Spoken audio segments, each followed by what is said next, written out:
This question is a tough question. You look like a tough lady with your leather jacket. So this one comes from Steve Cambian from Truthseekers. On your website, there's a picture of a genuine alien taken to the moon, and the image that you used was from a 2005 video game called Area 51. Cambian, so Steve Cambian is referring to himself in the third person. Cambian from Truthseekers emailed you as the proof that what you're selling was from a video game, and then you refused to change. So, okay, so whatever. There's some accusations there. Do you mind explaining to the audience what that picture is about, its provenance, and perhaps why you would not take it down if someone showed you it was video game art? What are you talking about? Okay, I can show the image. I don't have it printed here, but I can show the audience the image at some point. So you don't know what is being referred to here with the video game cover art of Area 51 and that being used as a genuine image on your website, apparently. I have no idea what you're talking about.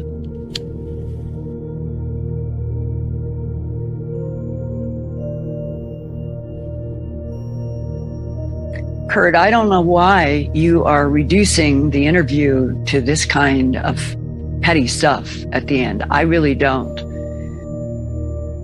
I have been working as a professional journalist since 1968. I started at KNBC television. I went to ABC in Boston. I was hired to be director of special projects at the CBS station in Denver. I have corrected 1 million scripts. I have no idea, 40, 50 years, how many scripts. Information. That is just elementary to being a professional journalist. And I have a tremendous number of awards that are even in boxes, 35, 40 professional awards as a journalist.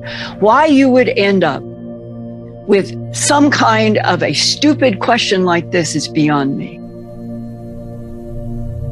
It's hostile, Kurt. Why would you do this?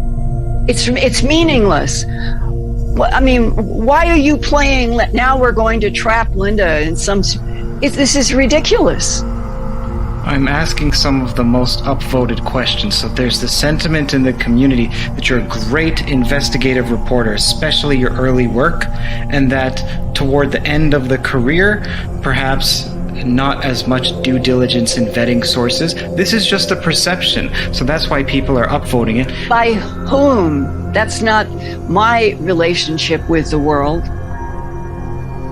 I'm just telling you, this is what many people have upvoted, so I'm asking the questions that people are interested in knowing the answer to. You're accusing me of being some gullible 2-year-old, and I have just celebrated my 80th revolution around the sun. I have produced literally a few thousand reports at earthfiles.com, many, many, many documentaries for television broadcast. There is something about this, Kurt, that just feels so unprofessional, so unfair. I am doing hard investigation every day and every week of my life on a variety of topics.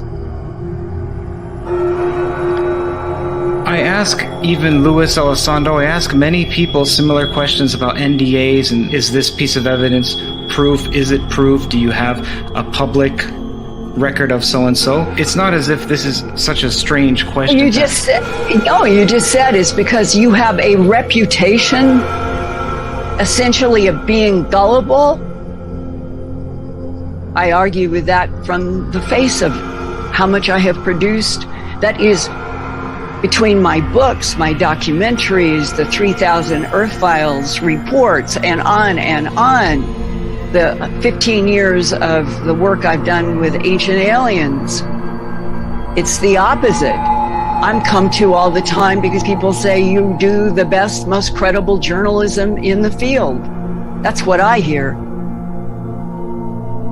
Okay, well, I'm glad that you hear that. It's great. It's great to hear that. I hope I'm not trying to be accusatory. I'm simply trying to ask the questions that many people are wondering, and that for whatever reason other people aren't asking. So please, I don't mean to offend you. Many people are asking what? Okay, so I'm just... Every time I read you a question, it's either taken from Twitter or the live chat, or from Reddit, or from some other places where there are likes and upvotes and people's comments on comments. And so I'm looking at, okay, what are the questions that people want to know the answer to most? And I'm simply asking them.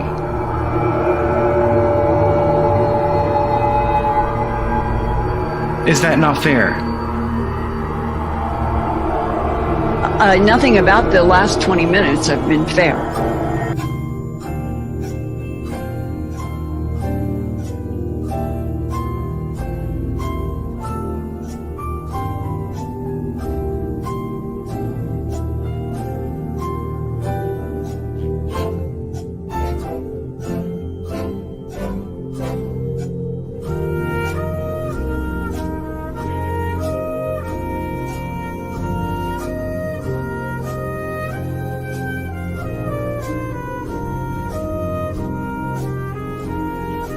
Well,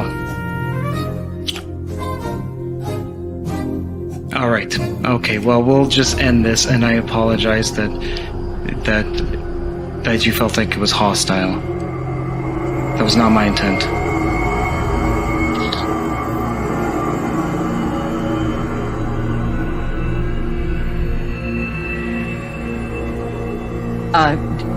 It has this out.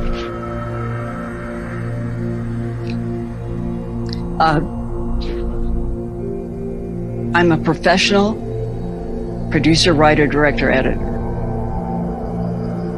I have a tremendous number of awards. From my point of view, I know how hard I work for facts, and that I take on subjects that some people won't touch because they're afraid. That's my answer. Thank you, Linda. Thank you so much for coming on. I appreciate it.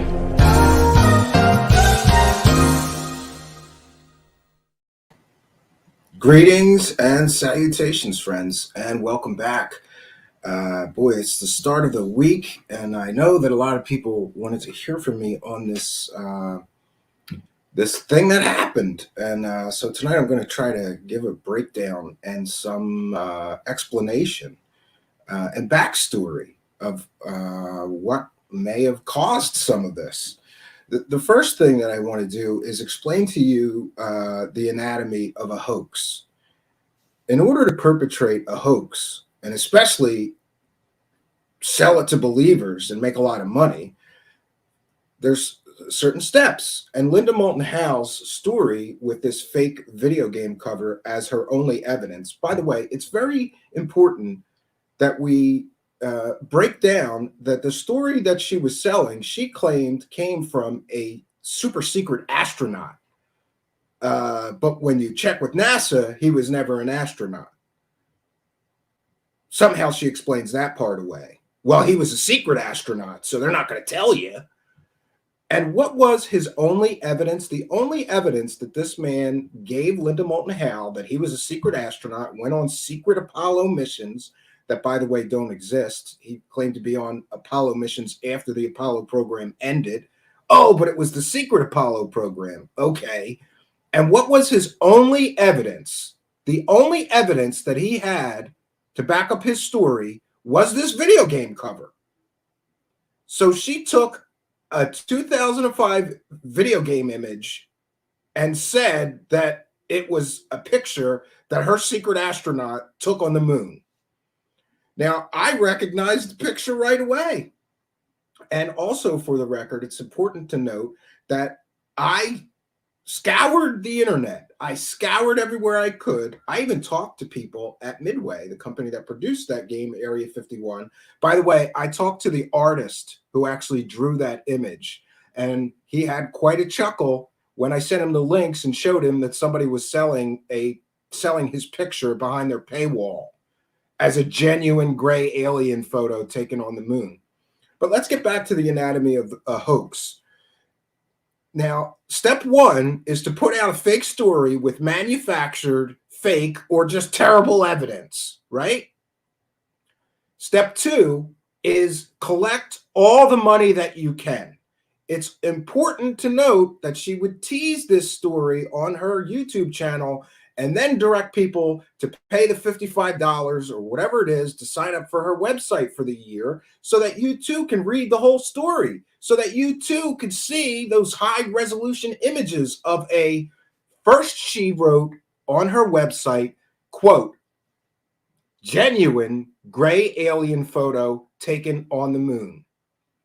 The day after I first contacted her, shortly after she ran with this fake story, with the proof, including quotes from the man who drew the image for the video game company and pictures from the video game company and the photo, the cover, the day after, I alerted her that this was a fake picture and likely the whole story was fake. She changed the wording on her website from genuine photo of gray alien taken on the moon to alleged, quote, alleged gray alien photo taken on the moon. As if changing it from genuine to alleged somehow absolves her from any responsibility for ripping all those people off who paid good hard-earned money to sign up for her website to read this fake story and see these fake images that actually came from a video game company. I want to thank Patrick Sheehan for a kind and generous $9.99 super chat. Thank you very much, Patrick. Continuing supporter of the show for your kindness, your generosity, and your support. Patrick writes, Linda has sleepwalked through her job the last several decades. Yeah, we'll get to that, Patrick. Thank you for your kindness, your generosity, and your support. All you people, if you're feeling generous, this is a viewer-supported show, and we read each and every single super chat that we get. So back to the anatomy of a hoax. Step one, you put out a fake story with manufactured or terrible evidence or fake evidence. Step two is you collect all the money that you can while that hoax is still rolling and people think it might still be true. Now, step three, when the hoax starts falling apart because people start picking apart your weak, fake, or manufactured evidence, you got to double down. That's step three. Double down, triple down, provide alternate explanations, do the mental gymnastics for the viewers. Give them a whole bunch of alternate explanations for why the story may still be true. Get ridiculous if you have to, and if all else fails, and you're really stuck for an explanation, you got to bring in the men in black. And you got to say that those government alphabet soup agencies, the CIA, the DIA, the NSA, the men in black, they planted evidence to discredit the story because it's true. That's what you do when you're really desperate. And she did all of these things, friends. Now, after bringing in the men in black to explain why her evidence was completely and totally fake and made up and from a video game, she did that. Step four is in the anatomy of a hoax or how to run a hoax. Step four is when the heat from the hoax being fake and being a hoax gets too great for you to defend it anymore, you got to drop that story like a hot potato and move on to the next fake story you could sell stupid people. Linda Moulton Howe did all four of these steps in my anatomy of how to run a hoax. She did all four of them. This was a hoax. I stand by my opinion that this was a hoax and my analysis that she followed every step every hoaxer uses when they're perpetrating a hoax in order to steal money from gullible people. It's very important to note that she profited from this story in more ways than one. Monetized YouTube videos talking about it, taking super chats and getting ad revenue. She spoke about this story at conferences. And by the way, I'm not sure if this is accurate, but it would seem to be in line with other things I've been told by conference organizers. I'm told that for big conferences, Linda Moulton Howe gets somewhere between $5,000 and $10,000 to give a talk and do her lecture. She lectured on this story and took that kind of money from UFO conference organizers and presented this garbage story for that kind of money. Now, I'm going to get to some of our proof here, because it's not just this story. So please have patience and bear with me. And before I forget, I want to make sure that I mention, because I got accused of trying to humiliate this woman by asking that question or gotching her or setting her up. Nothing could be further from the truth. Kurt is a very good guy, and he's interested in this subject, but he's not entirely engrossed in it or super educated on all these different characters and personalities. So he relies on other people that are interested in this subject and maybe have been following it longer, in my case, decades longer than he has, for their insight into some of these characters and what might be good questions to ask his guests. It's not just me that sends in questions, but it does appear to be me that sends in the questions that makes these UFO celebrities all lose their minds. Look, I'm not going to apologize for that. I want to ask these people hard questions that other people should ask them. How many UFO shows has Linda Moulton Howe been on? And how many hosts of those shows have asked her about these issues of her selling all these fake garbage stories? She's been peddling fake stories for decades. Her website, which she charges money for, is filled with hundreds of provably fake stories. I know. I signed up for a membership just to see what was behind her paywall. It is filled with hoaxes, fake stories, and nonsense like this. It's important to note, again, that she teased this story and then directed people to sign up for her website for $55 a year so you can read the full story, so you can see all the pictures, the high resolution images of this alien photo that her secret space astronaut took on the moon. By the way, I checked with NASA. The guy wasn't an astronaut. I checked into his background. A lot of what he said didn't pan out. So what we have here is a case of Linda Moulton Howe running with a story where her only evidence was some guy telling her stories that wasn't an astronaut. She said he was. He wasn't. And a picture from a 2005 video game cover. That was her only evidence, friends, to run with this story. And we'll see in a moment how she doubled down and tripled down on this still being true, even after I contacted her. Now, the timeline here is very important because she posts the original story and starts talking about it in November.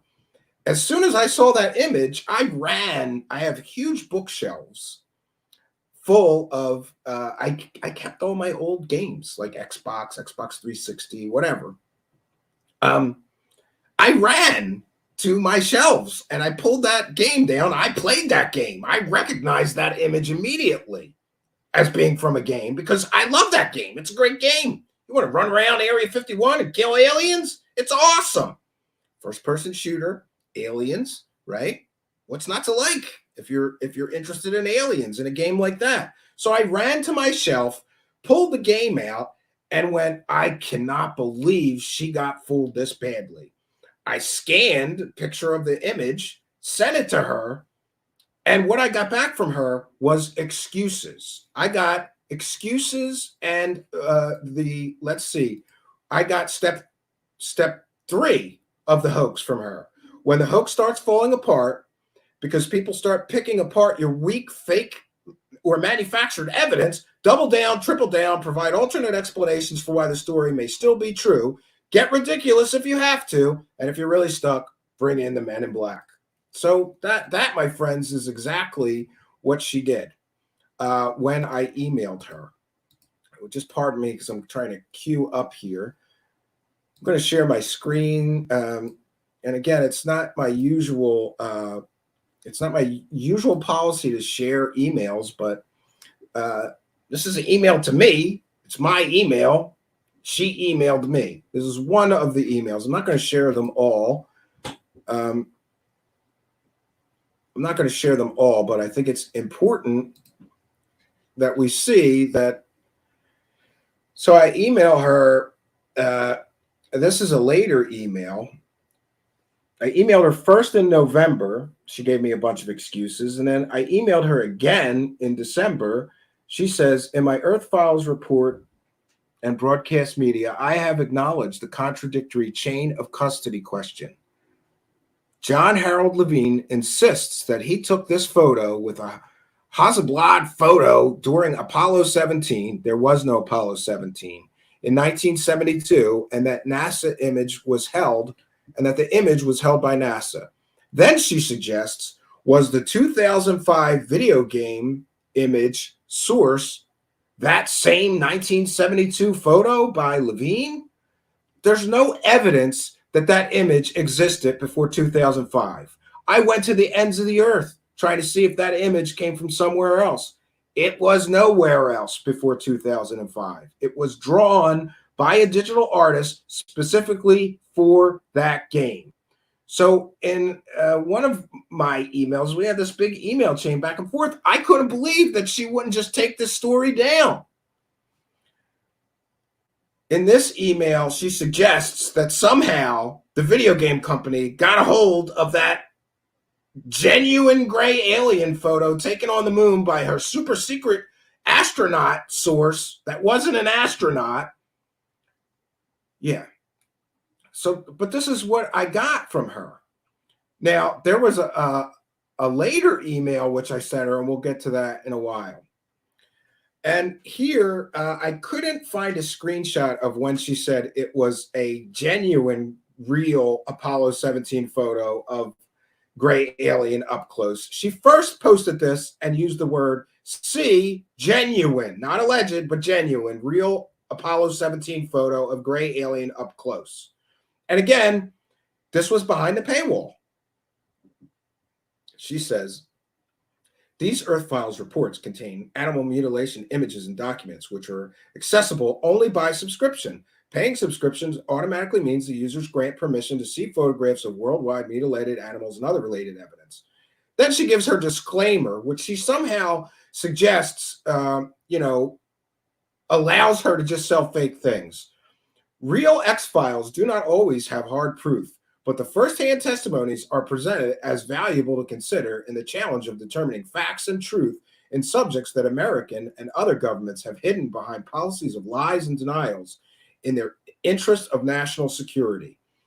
Again, she puts this completely fake, made-up story with a fake astronaut and a picture of a video game. That's her evidence, a fake astronaut telling stories, which, by the way, nobody else gets to talk to, right? Nobody else can talk to that source except for her. But even still, he's a fake astronaut. She put out what she said was his real name. Checked with NASA, he was never an astronaut.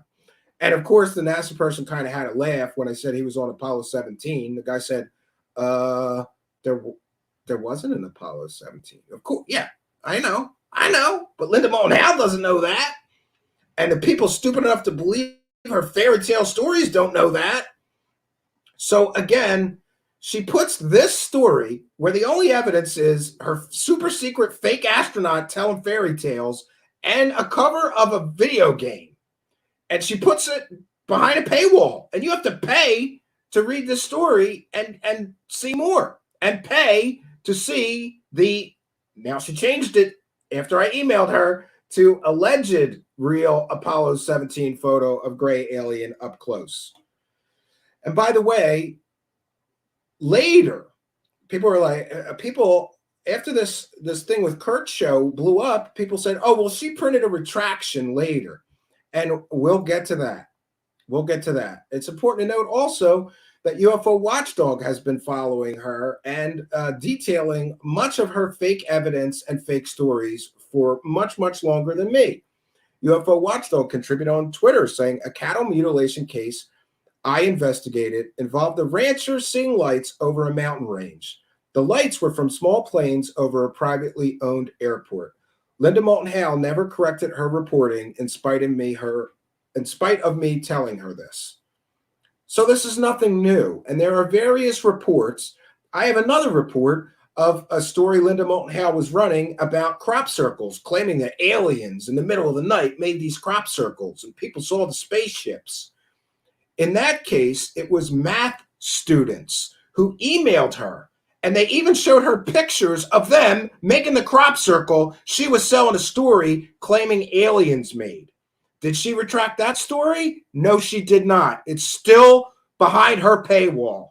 Her claiming that a crop circle was made by aliens, when in fact she was contacted by the two people who made that crop circle, who even sent her pictures of them making that crop circle. She did not retract that story. She did not give back any of the money she made selling that story, because this is what she does. She sells fake stories. I'm sorry if you're a fan, but that's what she does and has been doing. Now, I get it that a lot of people say, well, that first documentary she made, A Strange Harvest, right? That was good work. And, it maybe it was good work. But given what we know about her vetting skills all these years later and all these examples that we could see that she doesn't vet anything, she just believes everyone, I call into question even that work. But remember, even if we're going to give her, okay, her first documentary, that was good work. That was 1980. So some people are saying, well, this is too harsh. She's an old woman. She's been doing this forever. She's a veteran. And she's okay. I get it. But you don't get a pass for selling fake stories for decades, right? Do you get a pass to sell fake stories and rip people off with fake evidence, selling fake stories for 40 years, 42 years, I guess, because you made one good piece of work? I don't understand people who are upset with me for asking a question, saying, well, she used to do good. Well, great, she used to. And you don't get a pass if you've been selling fake stories for 40 years. And friends, I could go on for 5 hours. We could go through her website and I could show you this is a hoax. This was proven fake. This is a hoax. This is proven fake. She just leaves it all up there for the gullible and the true believers who keep paying her to read her garbage. So let's get to some other stuff. So again, this is her telling people you got to pay to see this story that we now know is completely and totally fake. You got to pay. You got to pay to play. This, of course, is one of her posts. John Levine discovery: Apollo 17 lunar lander, gray alien moon buggy, and glowing Earth rise reflected in alien's large black eye. John Levine provided this photograph to Earth Files as his own discovery in the dark, shiny eye of the alien gray, being a reflection that shows NASA's Apollo 17 lander, an alien moon buggy behind the lander with the Earth rise white glow that Levine and Sermon were watching when the alien moon buggy showed up.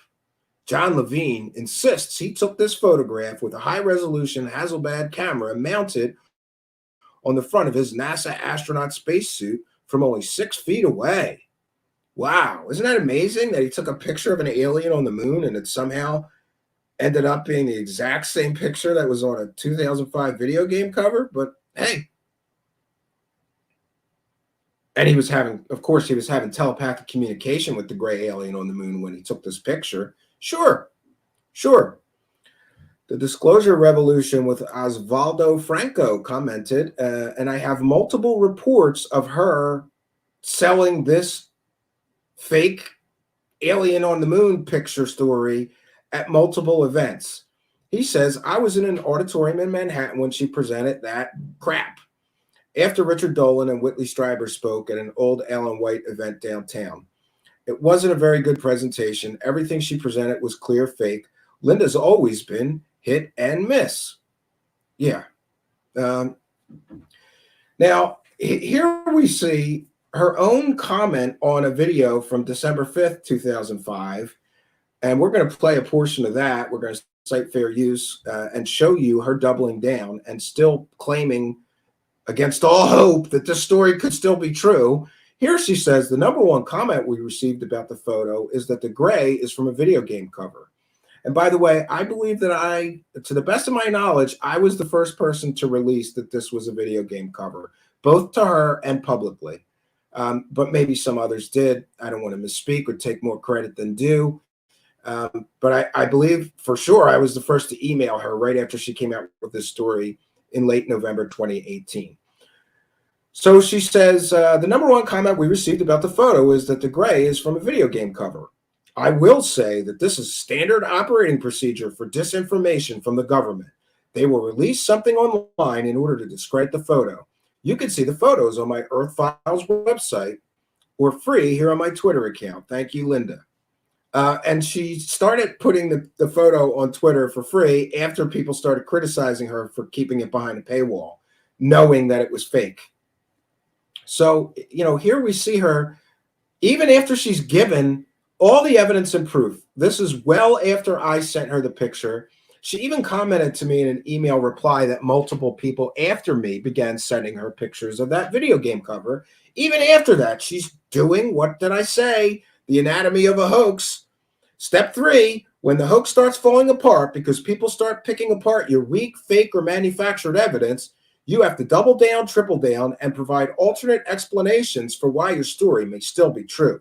Get ridiculous if you have to, and if you're really stuck, bring in the men in black to explain why your evidence is so terrible and fake. Blame the men in black when all else fails. Here's what she's doing, exactly in line with my previously published anatomy of a hoax. Great. And now we've also, the other thing is that people believe that maybe I was too harsh on her. And, some people get things wrong. And yeah, I will agree that sometimes people get things wrong and they should be forgiven. I believe in a road to redemption for all people. But when you're confronted with the overwhelming proof and evidence, when you're confronted with absolutely overwhelming proof and evidence that your story is fake, and you don't immediately apologize and take it down or retract it or whatever, and instead double and triple down, that's the anatomy of a hoax. And then in that clip where she's asked this question, she doubles and triples down on what a credible journalist she is. And I just want to say that credible journalists do not use video game covers for evidence of alien pictures taken on the moon. That's not something a credible journalist does. A credible journalist also doesn't take down a crop circle story, doesn't leave up a crop circle story, and where they're saying that the crop circle was made by aliens when the hoaxers of the crop circle contact them. They take it down, they apologize, and they say, sorry, I got it wrong. That crop circle was not made by aliens. It was made by these 2 college students who are advanced math students, and they wanted to impress their teacher, their college professor. So they made a very advanced sort of math puzzle in a crop circle. Credible journalists don't leave fake stories up. They retract them. They apologize. They explain what happened. Credible journalists check their sources are genuine and real and tell the truth before they run with a story. A credible journalist, when given the story of this fake secret astronaut, would have simply called NASA and checked with NASA and said, excuse me, was this man an astronaut? And if he wasn't, it's not a story. But that didn't stop Linda from running with this fake astronaut and his fake picture of an alien that he lifted from a video game. And to be clear, and even to be fair, I'm not saying that she manufactured the evidence. I'm saying she didn't even bother to check. A Google reverse image search takes 3 seconds. In 3 seconds, anybody looking at her pictures could do a Google reverse image search and find the absolute source of that image was a 2005 video game cover. She didn't even bother to take the 3 seconds to do that.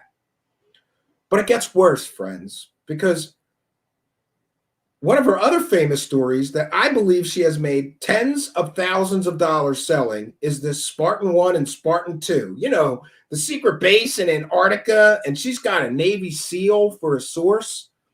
Well, isn't it great that even without divulging any details, because that's an anonymous source, that's another one of her plays.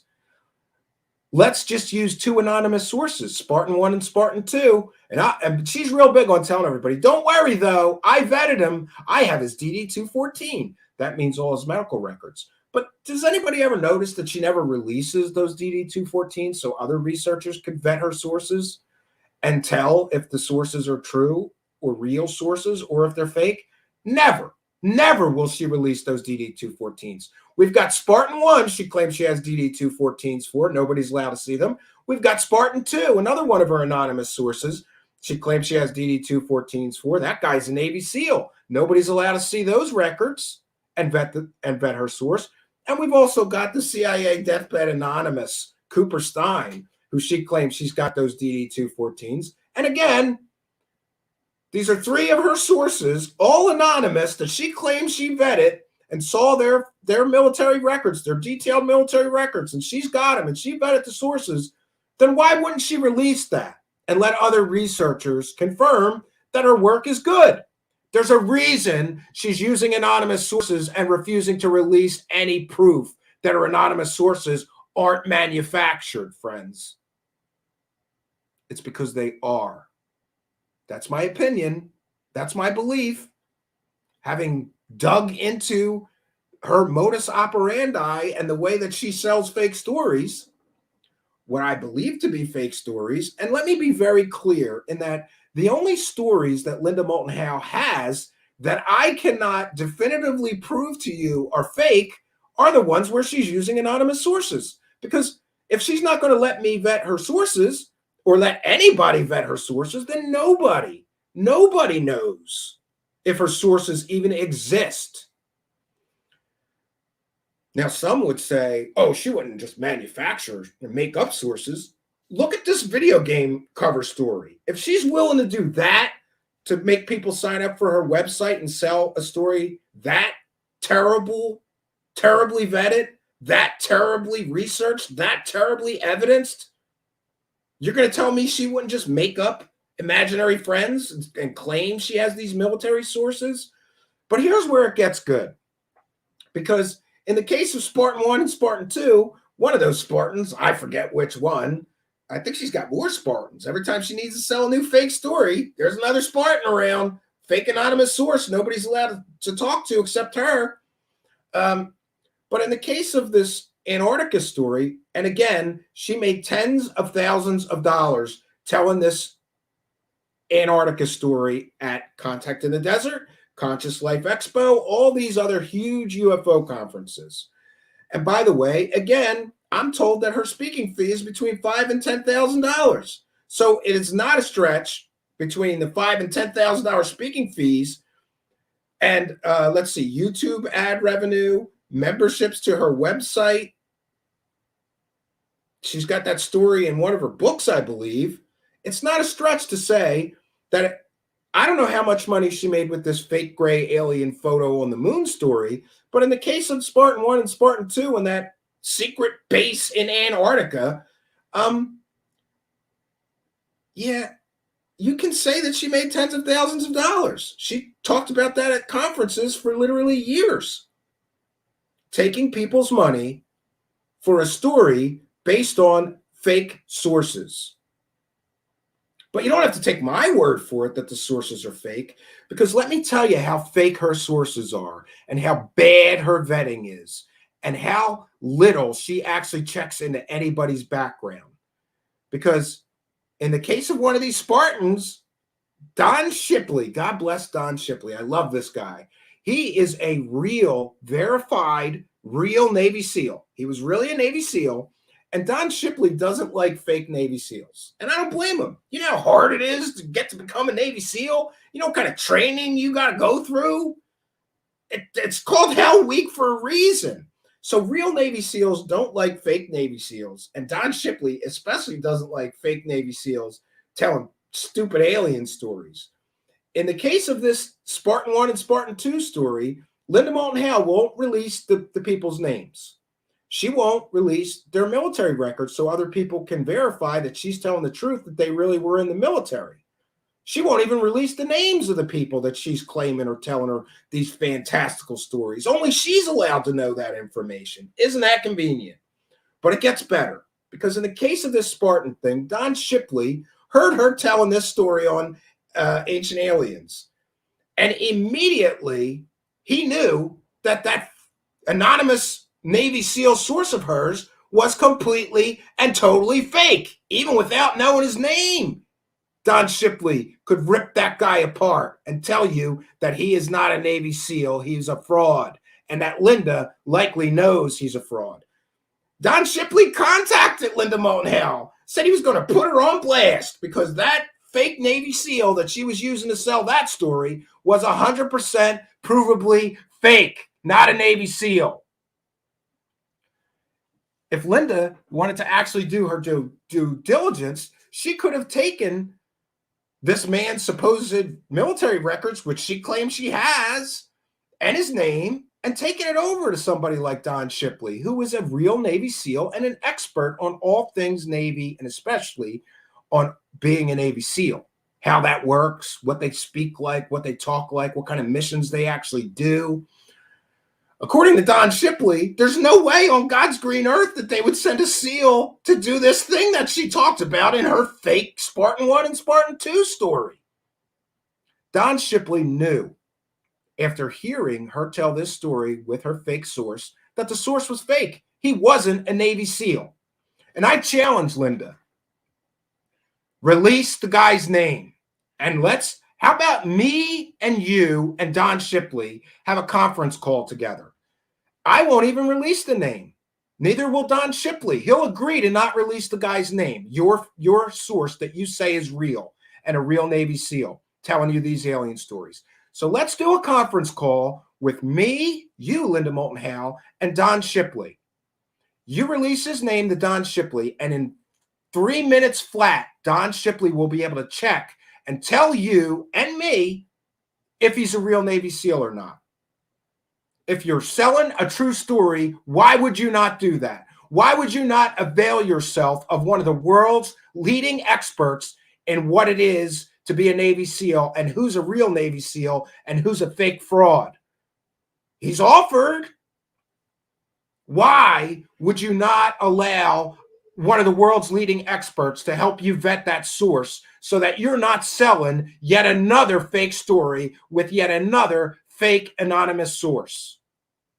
No, I think Linda Moulton Howe likes those anonymous sources. She likes not letting experts or even amateur researchers like me vet her sources, because her sources fall apart anytime they're vetted. Like Dan Burris, she pushed that pile of garbage for a long time, and we'll get into that. That was another one of the fake stories that she pushed. So Don Shipley says that her Navy SEAL source is 100% fake. But don't take my word for it. Again, Don Shipley is a real, verifiable Navy SEAL. And he's considered one of the United States' leading experts on the phenomenon of stolen valor. That is, people pretending to be military officers that aren't or weren't. And people pretending to be Navy SEALs when they're not. Because you see, a real Navy SEAL knows ranks and how missions work, what kind of missions a SEAL would actually be given or not. A real Navy SEAL can spot a fraud a mile away. And Don Shipley did that. So like I said, you don't have to take my word for it. Let's hear one of the United States' greatest experts on stolen valor, being a real Navy SEAL or a fake one. He's one of the experts. Let's hear his expert analysis on Linda Moulton Howe's fake Navy SEAL source. And I just want to say, I love Don Shipley, and I apologize for this. I've been running around trying to get this broadcast together all day. He curses like a sailor in this, but he is a sailor, so you're just going to have to forgive him. He's kind of rough, gruff. He's a former Navy SEAL. He curses a lot. So if you're offended by that, or if you have children listening, fair warning. And let's hear what the expert has to say. Let's hear what a real Navy SEAL that we can verify was a real Navy SEAL has to say about Linda Moulton Howe's Navy SEAL anonymous source. Again, even with the guy being anonymous, this man, a real Navy SEAL, could pick the guy's story apart and tell you why he's not a real Navy SEAL. Let's get into it, friends. Here's Don Shipley, real Navy SEAL and expert on stolen valor in the United States and stolen valor watchdog, recognized the world over as a stolen valor watchdog. This man has dedicated his life to busting people who pretend to be Navy SEALs or other military officers. Linda Moulton Howe could have availed herself of his expertise while she was selling that story. She did not do so. Let's hear what he has to say. Let me tell you about the Ancient Alien dude. The show you watch, Ancient Aliens? Well, I watch it sometimes. It's interesting, but he's talking about this fucking bugwit on there, and I wrote that woman. That has come out a long time ago. I was working on a video, and all I'm going to do is open up another can of Bill Brockreader. There are people that Linda Moulton Howe, I know exactly. I've seen the videos, and it's this seal in Antarctica that is. Let me. I'm getting ready to come out swinging about a whole bunch of shit. We're going right back to where we come from. I've taken a nice break from the YouTube thing. But when somebody hides their identity, it's for a fucking reason. It is for an absolute reason. And whatever you're going to say is so fucked up that the guys that know you are going to fucking turn on you. But not in that guy's case. This is the Navy SEAL in Antarctica that says he took a fucking submarine. He got on an aircraft carrier. It was an aircraft carrier or something about a submarine to the Antarctic so that he could go extract a scientist. And if you search that SEAL Antarctica, you'll see that. The first words out of this fucking guy's mouth to her, where they blacked out his face, was his rank. And he said he was a first lieutenant in the Navy.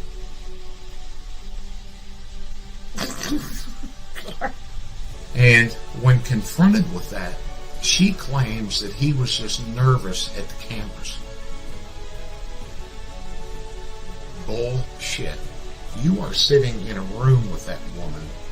You're not nervous. And, this isn't the CBS Spotlight Inside Edition studio thing or being live on air. You're sitting right in front of that mature woman. I don't want to say much more about that. You're not nervous in front. You lied. You fucked it up. And it's all bullshit from there. And there's, everybody, they all thrive off of this SEAL thing. If they can put that SEAL thing on, why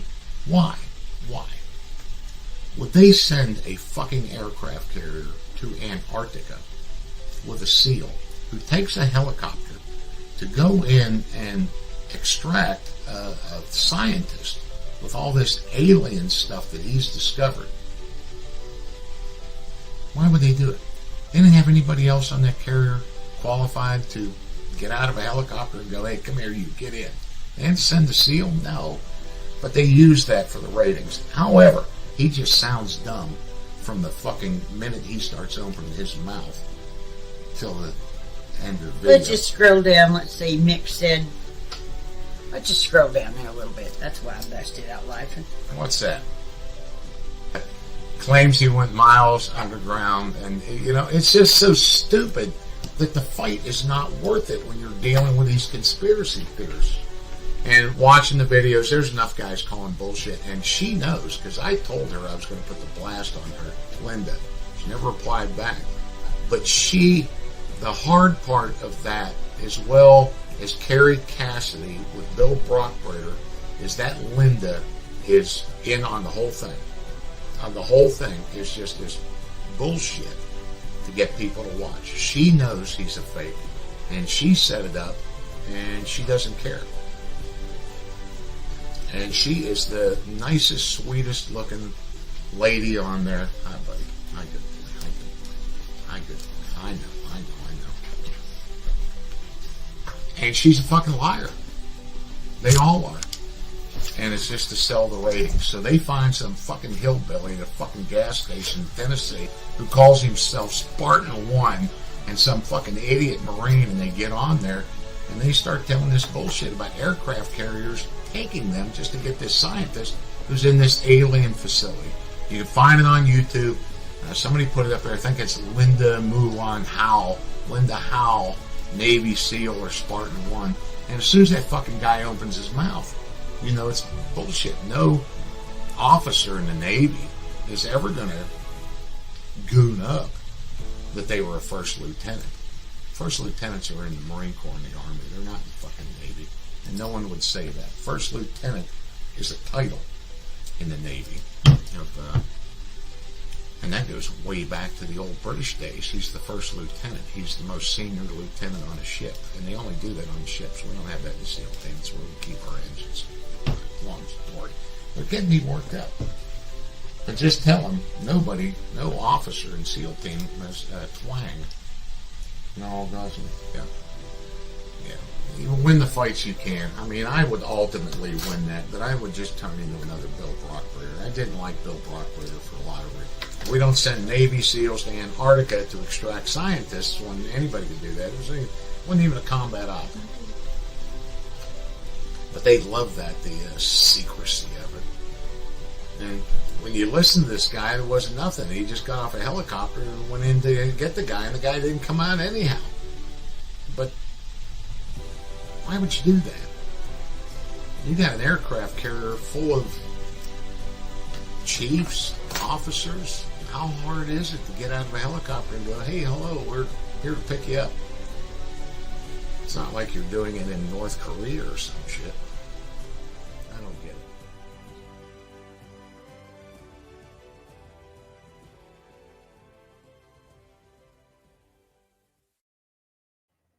So there we have it from an expert in Navy SEALs. First of all, the rank that this so-called anonymous source gave Linda Moulton Howe doesn't exist in the Navy SEALs. There is no such thing as a Navy SEAL with that rank. And I don't know how many military officers, real ones, you know, but they don't often get their ranks wrong, right? So somebody tells Linda Moulton Howe they were a first lieutenant in a Navy when they were a Navy SEAL. She could have reached out to anybody in the Navy and found out that that's not a Navy rank, especially not a Navy rank in the SEALs. There's no such thing as a first lieutenant that's a Navy SEAL. Don Shipley is an expert on these matters. I trust his judgment, being a real Navy SEAL, to tell us that this source of hers is completely and totally fake. And you notice that Don Shipley said that he contacted her and told her this source was fake. Why would a credible journalist, she claims to be a credible journalist, why would a credible journalist running a story with a fake Navy SEAL giving a fake rank that isn't even a part of the Navy, why would she not tell her audience, a Navy SEAL expert, a former Navy SEAL, an expert on stolen valor from the United States in the form of Don Shipley, contacted me and said that my Navy SEAL gave me a rank that doesn't exist in the Navy. Did she ever do that? Did she print that retraction? Did she give any of the money back that she made selling this Spartan 1 and 2 garbage story? No. She just ignored a world-renowned expert on Navy SEALs who said that that source of hers was completely fake and made up. But it gets worse because it's not just these two stories, the Spartan story from Antarctica with the fake Navy SEAL source, again, anonymous. And isn't it great that still, even with an anonymous source and no information, Don Shipley was able to determine very quickly that that man couldn't be a Navy SEAL because that rank is not a Navy SEAL rank. It's not even a Navy rank. Even with an anonymous source, just listening to the guy speak, he knew immediately he was not a real Navy SEAL. And I trust that man's judgment. He's an expert on these things. But it gets worse. It always gets worse with her. I want to thank Moonlick with a kind and generous $5.55 super chat saying, Stephen, should the UFO community ask her for the keys to the car, or should we elect representatives to run her business? I don't know what to do here. This is a strange situation. But thank you for your kindness, your generosity, and your support of the show. We read every single super chat here, and we appreciate all of the support. This is a viewer-supported show. If you want to continue to support us, please do send some super chats, or you can send a PayPal donation. The link to do that is in the description. We read everybody's donation and thank everyone for their kindness and help with the show. Thank you, Moonlick, continuing supporter of the show, for your kindness, your generosity, and your support. Much, much appreciated. Very generous of you. All right, so moving on, back to the alien on the moon story. It's important that we recognize the timeline, because I sent her the proof that that image was fake around the end of November, when she first started pitching and selling that story and advising people to sign up and get behind her paywall so that they could see the picture. I knew immediately it was fake. I emailed her all the proof, and we saw one of the emails she sends back to me, making excuses and doubling down. Again, the anatomy of a hoax. Step 3, when the hoax starts falling apart because people start picking apart your weak, fake, or manufactured evidence, you have to double down, triple down, and provide alternate explanations for why the story may still be true. Get ridiculous if you have to, and if you're really stuck, bring in the Men in Black to explain why your evidence is terrible and fake. And that's exactly what she did. We're going to cite fair use. Once again, this is a transformative work. We're educating the public. We are educating the public. We'll be discussing and critiquing the video that we are sharing. And this is, of course, allowable under law, under fair use. So we're going to cite fair use as we share a portion of her December 5th, 2018 live broadcast, in which she doubles down, claiming that the Men in Black must have gotten involved and leaked that picture to the video game to discredit her because the story's still true. No, it's not, Linda. And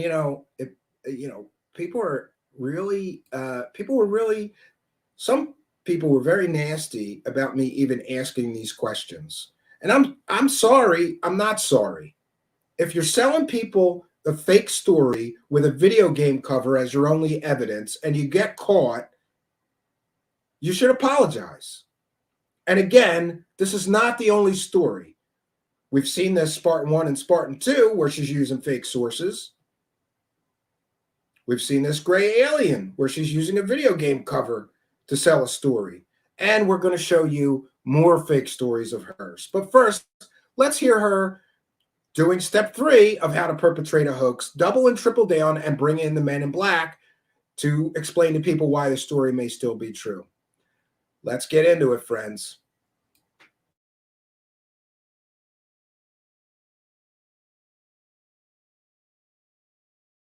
Hi, everyone. My cold is nearly gone, and I want to thank all of you who sent me wonderful emails to get well. It really does mean a lot. And Chocolate and Fluffy are healthy, happy, and they are playing downstairs tonight. So I want to begin with the 3 real X-File reports that I posted at Earth Files and on Coast to Coast AM last Thursday, the night of November 29th to 30th. And there are 3 titles at my website, my news website, earthfiles.com, that I hope if you haven't read them, that all of you in my Earth Files YouTube channel audience will eventually, maybe tonight after this broadcast, go to Earth Files and go to these real X-Files. Part 1 is, did a secret Apollo 17 astronaut photograph a gray non-human on the moon? And this goes with a photograph that he provided me that is very high resolution of some kind of a gray being that allegedly was on the moon during Apollo 17. It is so high res that you can even see minute little tiny hairs in the gray skin of this being. Part 2, secret astronaut reports that both Apollo 18 and 19 failed. No astronauts returned from either mission. But he says the Apollo 20 secret mission was astounding. Part 3, secret Apollo 20 astronaut investigated ancient 3-mile-long UFO on the moon. The subject of these 3 real X-Files is he calls himself the once secret astronaut, and has given me permission to use his full name. John, spelled Jon, middle name Harold, Harold, and the last name is Lavine, Lavine. He is now 71 years old. He says he worked for the CIA and the NSA in the 1970s, and says that he was secretly behind the scenes in NASA's Apollo 17, which is officially the last NASA mission, Apollo mission, and on 18 and 20, and knows about what happened on 19 as well. In my Earth Files reports, you can see John Levine's U.S. Air Force and Navy DD-214s. There are 3 of them. And several other documents related to his military and aviation work. He is a pilot, has flown all kinds of aviation. I placed the 3 real X-Files in that particular section at Earth Files, where for the past 20 years, since I began creating and producing EarthFiles.com at the end of 1998, I have always defined the Real X-Files section this way, and I have this quote up at the Real X-Files section at the top inside of my Earth Files news website. Quote, Real X-Files do not always have hard proof, but the first-hand testimonies are presented as valuable to consider in the challenge of determining facts and truth in subjects that American and other governments have hidden behind policies of lies and denials in the interests of national security since at least World War II. Close quote. Since posting and broadcasting these 3 reports about secret CIA, NSA, NRO astronaut John Levine, I have received hundreds of emails, including some from retired and current military people who know some facts about the behind-the-scenes evolution of NASA. And I've even received some congratulations for interviewing John Levine for 7 hours, as I described, and producing 3 half-hour interviews from the 7 hours for Coast and Earth Files. Other people are critical. They insist that Apollo 18, 19, and 20 never happened. They are just hoaxes by Hollywood and video game producers. But Hollywood and video game similarities did not exist in the mid-1970s. The much later similarities were no doubt planted deliberately by the CIA in order to convince the public that any leaks about Apollo missions 18, 19, and 20 would be dismissed as hoaxes. I ran into exactly that problem in the 2007 to 2008 time period when I was receiving photographs, receiving illustrations, interviewing people all over the United States about seeing the Dragonfly drones in the sky and being constantly being told that it was some sort of a video game animation. And eventually we were able to prove that was not true either. There seems to be a much more complex and darker truth of a secret space program with at least 1 secret astronaut. For those of you who missed my recent Coast broadcast, I am going to begin with what I said last Thursday. And then I'm going to share with you some of the most repeated questions from audiences and the answers and comments to those questions from a researcher who has been helping me with the history of NASA and things like the Saturn V rockets, and John Levine himself. And the question that was raised by reporters was that Putin is now talking about putting some kind of a base or an orbiter. So it's as if the geopolitical territorial conflict of our surface Earth is now beginning to get translated to the moon, where we have apparently, in 1972, been warned by a particular type of gray, the one in the photograph, we don't want you here, don't come back. That sets up the other context for Apollos 18, 19, and 20. What did we, NASA, CIA, what did we think we could accomplish going back to the moon if we had been warned away? and that 18 and 19 were complete failed missions. The astronauts never returned to Earth, but John Levine has a personal experience on 18. And then Apollo 20, which is complex and extraordinary, and it's easier to read all about it and look at those photographs at earthfiles.com. So I hope that helps, Lori.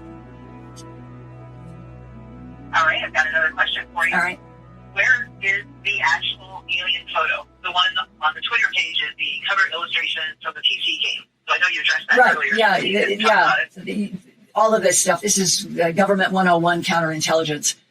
Take something that's really sensitive, get it out into the public in a book, in a movie, in a television, in a video box, and then say, no, this is where it came from. John Levine said he would love to be able to get his hands on the original Hasselblad negative that he had, but he says he and other astronauts aren't allowed to have anything, keep anything. And I know that was exactly the case with Pete McDill.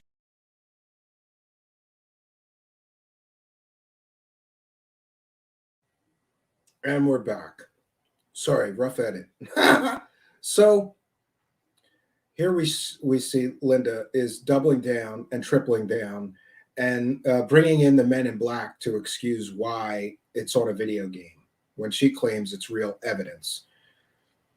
After this broadcast, I kind of lost my mind a little bit, and I sent her a final email, which was dated December 19th.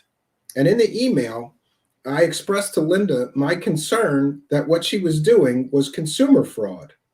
First of all, she's putting this story behind a paywall on a series titled The Real X-Files. So apparently her real X-Files have evidence like a video game cover to prove that they're the real X-Files. But in my email, I expressed to her my concern that what she was doing could be considered consumer fraud and theft by deception. After all, she's telling people genuine, well, first she was telling people it was sign up for my paywall and see a genuine, quote, genuine gray alien photo taken on the moon, unquote. She changed it later to, quote, alleged gray alien photo taken on the moon after the heat started up and after people kept sending her copies of the video game cover saying, what are you doing here? This is fraud.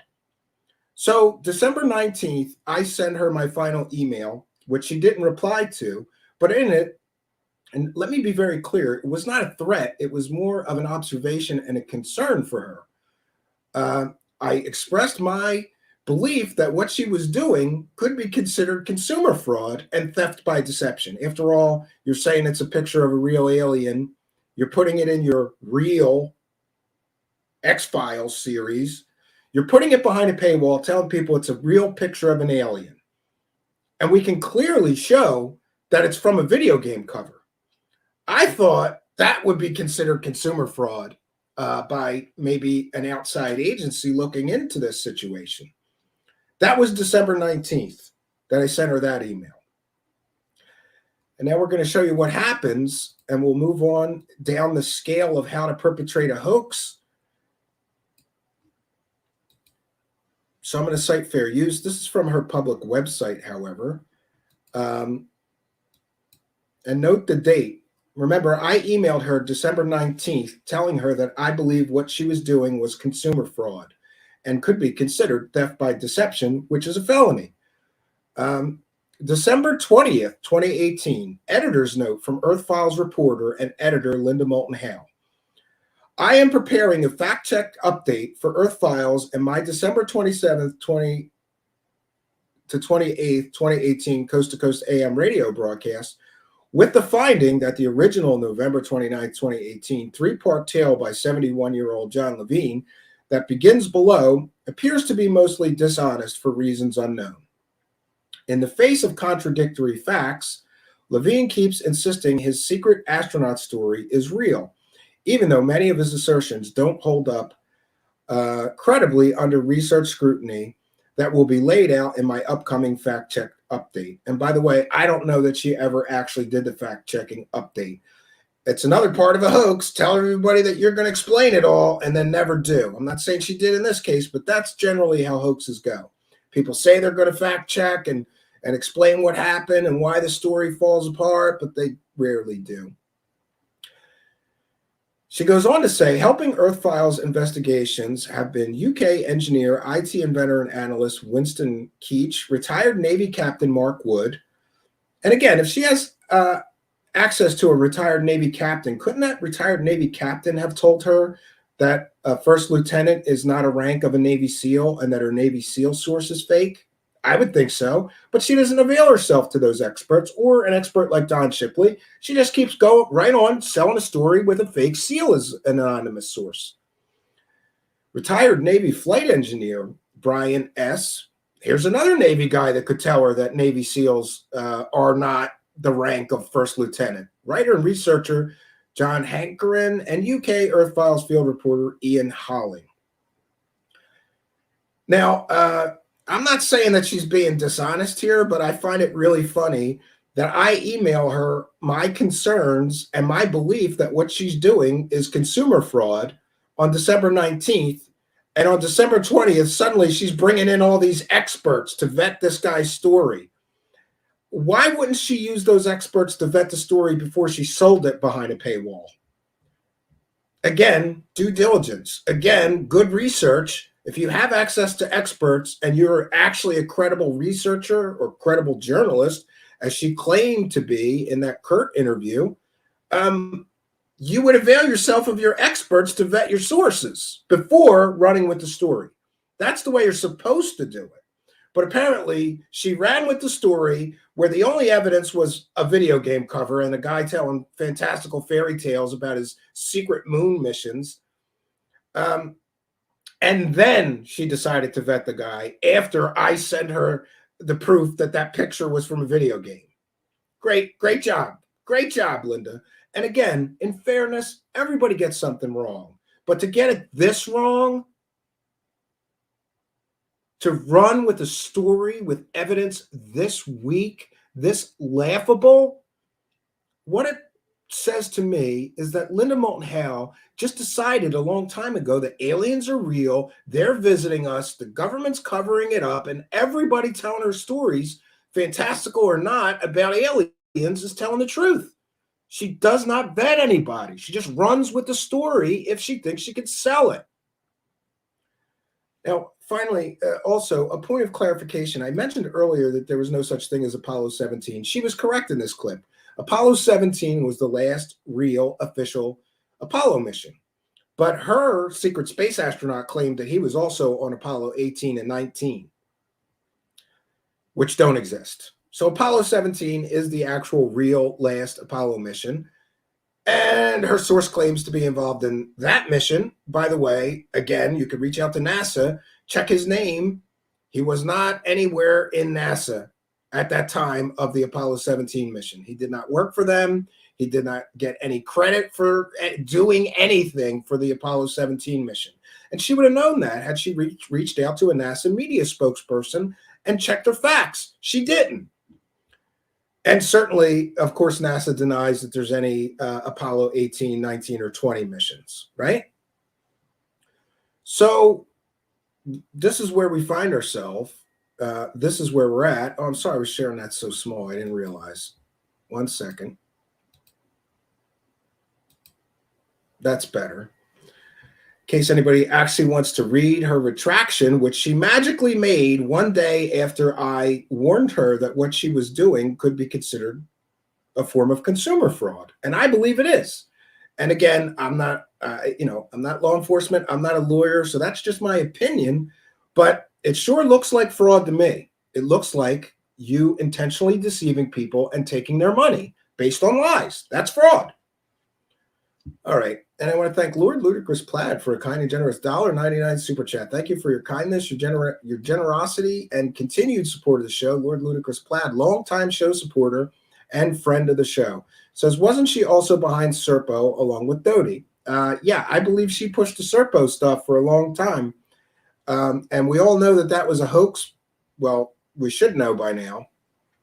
I believe that the Serpo story was a hoax perpetrated by none other than Richard Doty, who put out those fantastical fairy tales, again with no evidence, again with no proof, So she runs with some random fairy tale story of that is basically the same story of Close Encounters, that we exchanged people with an alien race, and our people went to that planet, and all of these things. Yeah, it's the exact plot of Close Encounters, right? The movie Close Encounters. And there's no proof. There's just posts on the internet. She ran with that story and sold that for quite a while.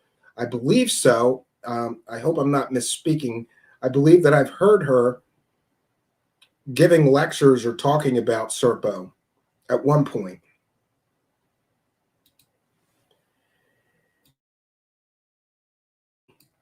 Okay. So thank you, Lord Ludicrous Plaid. Let me check them at the live chat real fast, see if we have any more super chats to shout out and thank. And thanks to all the people sending super chats. Thank you for your kindness, your generosity, and your support of the show. It really does help us to continue doing this good work. Somebody's got to fact check Linda Moulton Howe. She's not going to fact check herself, right? All right. But moving right along.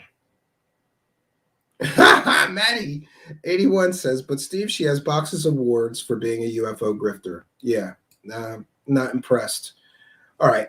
So now, even if we just ended things here, these two provably fake stories that she's peddled should call into question every story that she's ever sold people. And let's not mistake this. She makes a lot of money telling these stories at conferences. She makes a lot of money telling these stories on her monetized live streams. She makes a lot of money from memberships to her website. And this, my friends, is the quality of her work, of her vetting skills, of her ability to discern if someone is truthful or a real or accurate source, or some screwball just making up stories that was never even in the Navy, let alone a Navy SEAL. And again, the challenge is open. She can call me. We'll conference call Don Shipley, and Don Shipley, in 2 minutes flat, will tell her and me if her fake Navy SEAL is really a real Navy SEAL. I'm betting she's not going to take me up on that and avail herself of a world-renowned expert in Navy SEALs. And that's unfortunate. Shouldn't she want to know if she's peddling garbage? You know, she's the one making the money here. She's the one that should call Don Shipley and find out if her source is fake or real. She's not going to do that. Why ruin a perfectly good alien story you could sell with stupid things like facts and evidence? All right. Now we're going to move on to UFO Watchdog, who has been following Linda Moulton Howe for decades. But before we do that, I do want to mention next week we're going to have a great researcher, and he's going to be talking about the recent Mothman sightings in and around the Chicago area, which is going to be exciting. But it's interesting that he chimed in on this story, and that would be one Lon Strickler, who says Linda is a hack, has stolen reports and information from me for years. And I believe him, because I've heard various other people claim that Linda ran with their stories and sold their stories without attribution or credit. But that's just a little thing. And I wanted to mention that Lon will be here this Thursday at 7 p.m. Eastern time, and I'm going to make a note right now to remind me to ask him about Linda Moulton Howe lifting some of his research without permission and running with his information and reports. It's another problem, right? And again, we could end things right here, and this should be enough for anybody to call into question every story that she's ever sold. If her vetting skills are this terrible and she's so willing to believe anything, I just think at some point you have to say, no more. You're not going to accept somebody peddling this kind of garbage. And let's be very clear in the fact that she has made probably millions of dollars with this level of so-called journalism. And that makes me really sad. It makes me really sad that somebody can make millions of dollars peddling this level of garbage. It's absolute garbage. I'm going to tweet out the link to the show right now. One second. And we're going to get to more proof. I'm just going to do one of them. You can go to UFOwatchdog.com, and there's 2 separate articles about all of her fake stories. And they're pages and pages long, because that's how many fake stories Linda Moulton Howe has been involved in. But what we're going to do is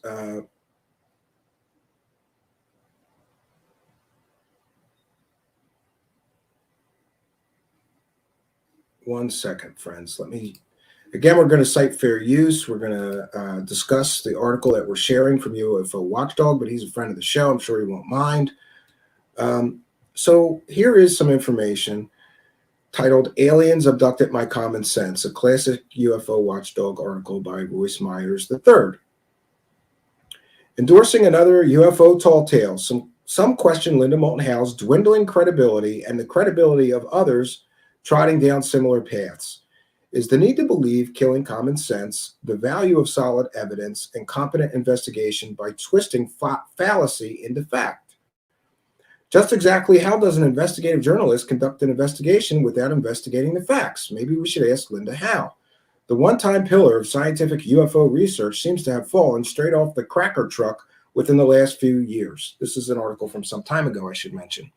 Plunging headfirst from forward fact-based journalist to what some call a sensationalistic hocus-pocus promoter who supports cases that appear to fit her views and beliefs of the government having knowledge of extraterrestrial visitation. Many will recall Howe's previous and much applauded work in the field of animal mutilations, namely her excellent documentary, A Strange Harvest.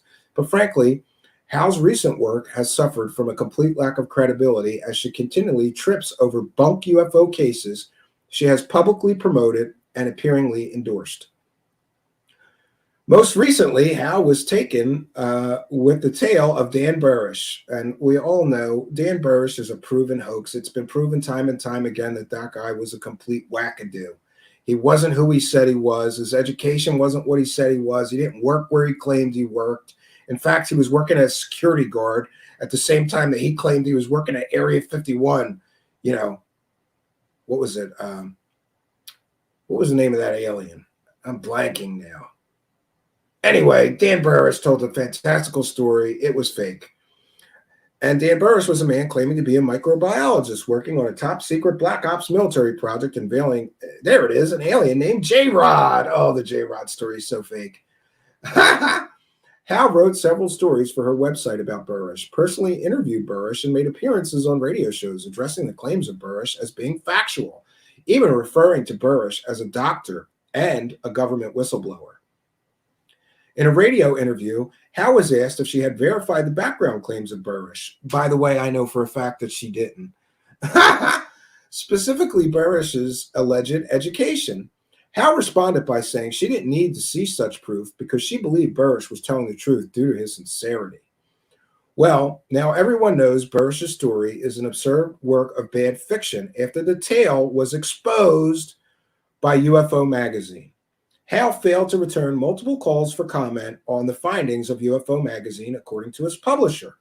And again, why would Linda Moulton Howe not return the call of UFO magazine, who ripped apart Dan Burrish's story as being completely and totally a fake, fraud, made-up fairy tale? She was selling this story for quite a while. How do you make a proclamation without having any hard supporting data? Since when do we substantiate sincerity for pardon me. Since when do we substitute sincerity for solid evidence? Some people said Lee Shargel was sincere. Taking sincerity on its face value and having a blatant disregard for the facts or investigation of facts is becoming an all too often favorite pastime of those who dare associate their name with the title investigative journalist in the UFO field, let alone those claiming to be UFO researchers, investigators.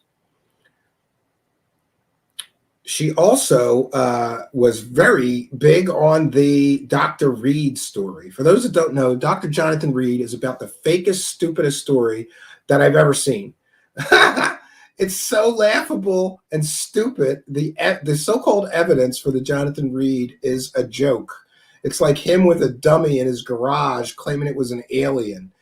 And there was also another video which Dr. Jonathan Reed got busted on. It was like the Link video. He had some kind of bracelet from an alien, and he did a video where he like teleported, but somebody caught him using sound effects from the movie The Illusionist. He took a woman gasping sound effect and put it on his video where he was activating. She believed that one too. Saying about Reed, we soon began a dialogue in which I found Dr. Reed to be very sincere, quiet, and soft-spoken person. By the way, Dr. Reed was not a real doctor. He made up his education. She didn't even check his education. Dr. Reed wasn't a doctor. He was a fraud. MUFON Orange, writing in support of the Reed UFO fraud after finding Dr. Reed sincere. Oh, I'm sorry. She didn't say that. Somebody else did. But speaking of people claiming the title investigative journalist and disregarding the facts, Jaime Moulton climbed aboard the Dr. Reed train, claiming the case was not only authentic, but to have personally verified all the witnesses, to have conducted real scientific analysis of evidence, and to have been warned by his alleged government contacts that the case was real and dangerous. Moulton was not alone, as many other so-called investigators joined in promoting Dr. Reed, including Dan Ayera and Ron Garner, among others. In the end, it turned out that Dr. Reed was really a con man named Jonathan Bragley Rutter. Rutter's supposed witnesses were cohorts in the hoax. Moulton couldn't produce his alleged scientific evidence when challenged, and the case came crashing down hard on the true believers, still championing the bogus case. Don Ayera was reportedly moved to tears over the story that he was invited to speak 3 times at the International UFO Conference as a keynote speaker. Linda Howe actually spent hours talking with the bogus Dr. Reed and Uber supporter Dan Ayera at a UFO conference, apparently 7 hours. Dr. Reed case reached heights not obtained by far more deserving cases, divided the field as to its veracity, and gave ufology a whopping black eye when it was exposed as fraudulent on this website. Some may recall the tale of, here's another fake story she's involved in. It goes on, friends. Urander O'Leary, a well-known UFO hoaxer, he is a UFO hoaxer. It's been proven time and time again that this man was a hoaxer, and cult leader, according to the Brazilian UFO community. Oliveira, who claimed that he had been abducted by aliens, paid for Hal's trip to Brazil and secretly flew her in to investigate his claims. Hal reportedly did not contact established Brazilian UFO investigators, where the consensus is Oliveira's UFO claims are anything but legitimate. So she didn't even bother to check in with other researchers in that country. She just believed the guy's story. Oliveira provided Hal with his supposed evidence, some burnt bedding, and some rocks. Hal did have the items examined, and the original scientific report concluded there was nothing extraordinary about the evidence. The rocks were found to be Moque marbles, or is it Mokai? I don't know how you say that. Moqui marbles, a common rock popular among New Age shops. Hal then sought out other professionals for answers, apparently not satisfied with the original scientific findings, in spite of having used original examiners on their cases without question. So Linda Moulton Howe takes evidence from this UFO hoaxer who says it's something alien when it turns out to be common rocks popular in New Age shops. She has an expert look at it who tells her it's a common rock, common in New Age shops. She doesn't believe that. According to Howe, the melting of the fibers in the burnt bedding observed at the microscopic level could not be reproduced.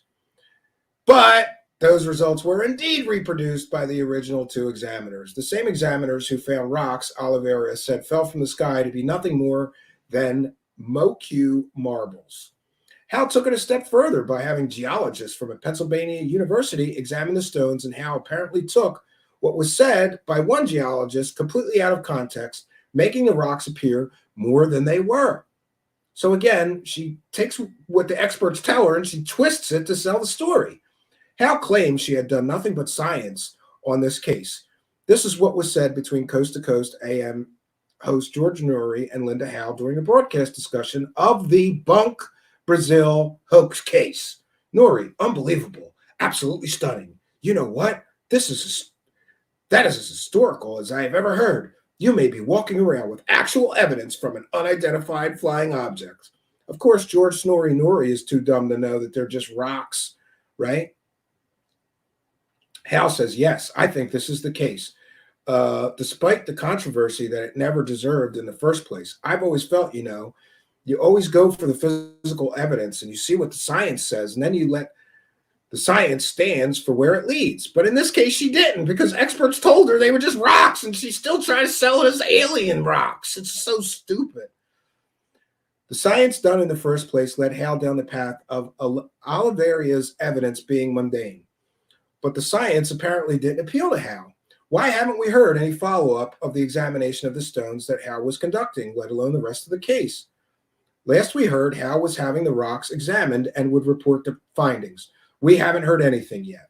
And this is another anatomy of a hoax. You tell people you're going to get more scientific study, more evidence from experts, and then you never do. You just keep selling the story. And if anybody ever calls you on where those reports are, you tell them you're still working on it. She never produced anything proving that these things were anything but rocks. The experts told her they were rocks. She didn't believe them. She goes on Coast to Coast talking about her alien flying saucer pieces. Could it be that Hal paid a visit to Pennsylvania geologists working on the stones and took the stones with no explanation or further analysis? That's what reportedly happened, according to Dr. Art Johnson. So UFO Watchdog talked to the guy who told her these are just rocks. One of Pennsylvania geologists approached by Hal. Dr. Johnson stated he was no longer working on the stones and that he believed that Hal took the stones. How about another Hal favorite, the notorious Art's Parts, alleged Roswell UFO debris? By the way, that stuff's making the rounds again. It was proven to be nothing out of the ordinary back when she was selling that fairy tale, but now new people are going to do new analysis. Hal is still claiming that these pieces of metal are anomalous and levitate when given an electrical charge. Hal's opinion was okay. However, a little-known report by scientific research technologist Nicholas Ryder made the request of Hal sheds much light on the mythos surrounding these alleged UFO fragments. Hal asked Ryder if he could reproduce the structure of the material, bismuth and magnesium. The technologist did just that, and Hal was unwilling to accept the result because it apparently did not look exactly like the original pieces and was not as thick. Ryder stated in a letter to UFOWatchdog.com, given more thickness, I feel confident that I could have pretty well produced the piece given to me by Linda Moulton Howe. You can read Ryder's report here. And again, I'll try to put a link to that in the video description. So she goes to a scientist, a materials scientist, who reproduces the materials that she claims came from a flying saucer and couldn't be anything but alien technology. The guy reproduces it. She doesn't like his opinion. That expert says, Hal's opinion was that I had offered no resemblance to her sample, but she never did make any detailed and accurate reference to it either. Scientific research technologist Nicholas Ryder on Linda Howe's requested examination and replication of Art's parts. So he was able to replicate them. She didn't like that. Is Hal inserting her own theory or belief as to what the UFO phenomenon actually is? In some cases, she reports, even when findings are mundane regarding something originally thought of as being mysterious. Either a case in New York where a deer was found resting in a tree, while the cause of death found an annual pathologist turned out to be an arrow killing the deer. Hal somehow tried to turn this known event into an encounter with the unknown, making a dizzying leap by somehow trying to connect an older Bigfoot report to the original story, which was absolutely no mention of a Bigfoot. So what is going on? Where is the common sense factor in this and all of these cases and other cases that have plagued the UFO field?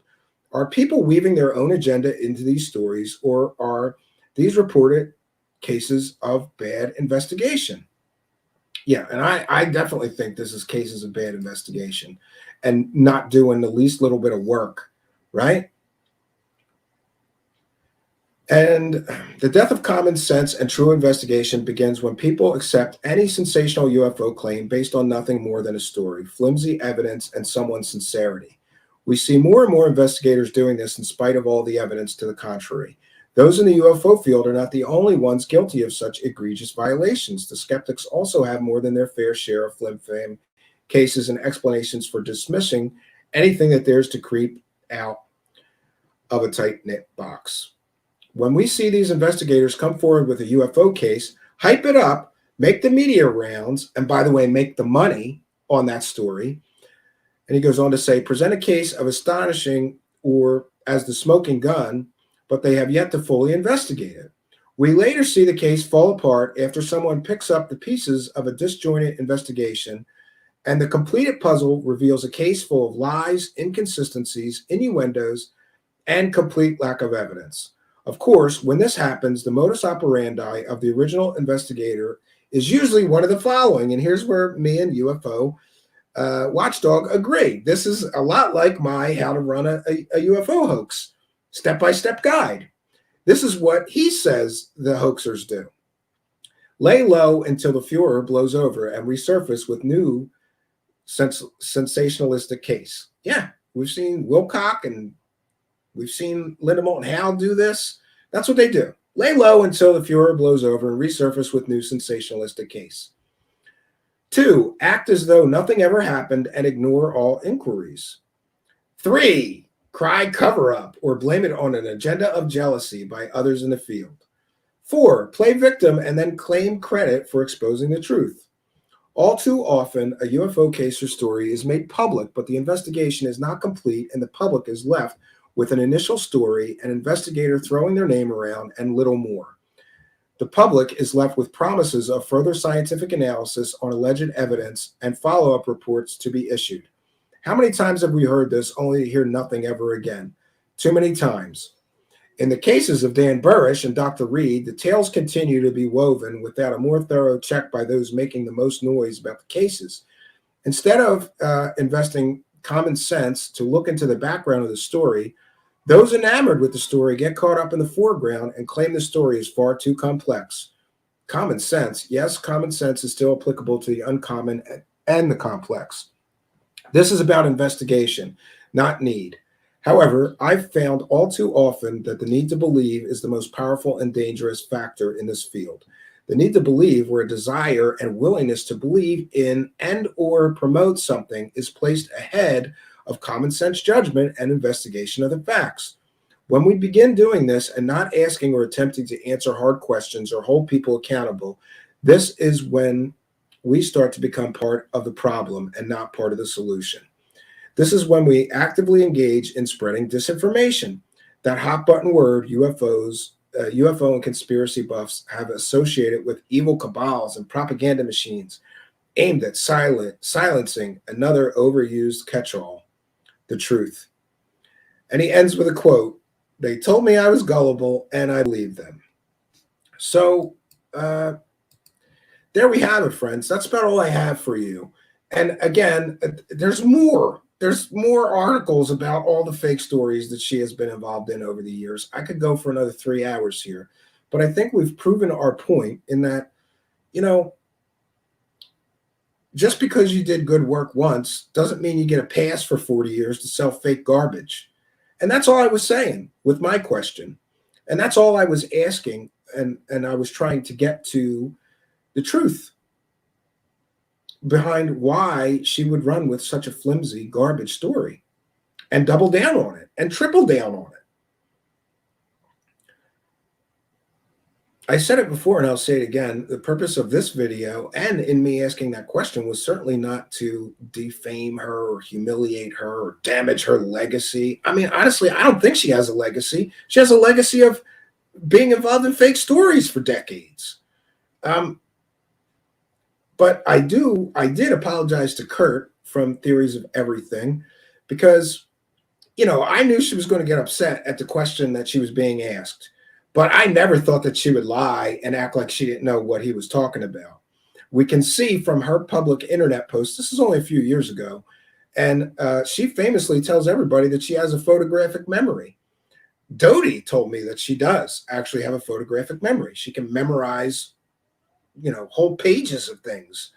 But somehow When confronted with evidence that she faked a story with a video game cover, this woman that has a photographic memory suddenly comes down with a case of selective amnesia. So I apologize to Kirk from Theories of Everything, and I'm here apologizing to him publicly because he was very upset. He was like sick to his stomach over this because he never had a guest react that badly to a question. And I felt terrible because I told him she's not going to react well to this question. You should put it towards the end if you use my question.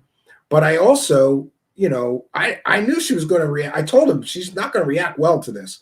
But even I had no idea that she would react that badly to being confronted with her fraudery and forgery and fakery. And so I apologized to Kurt.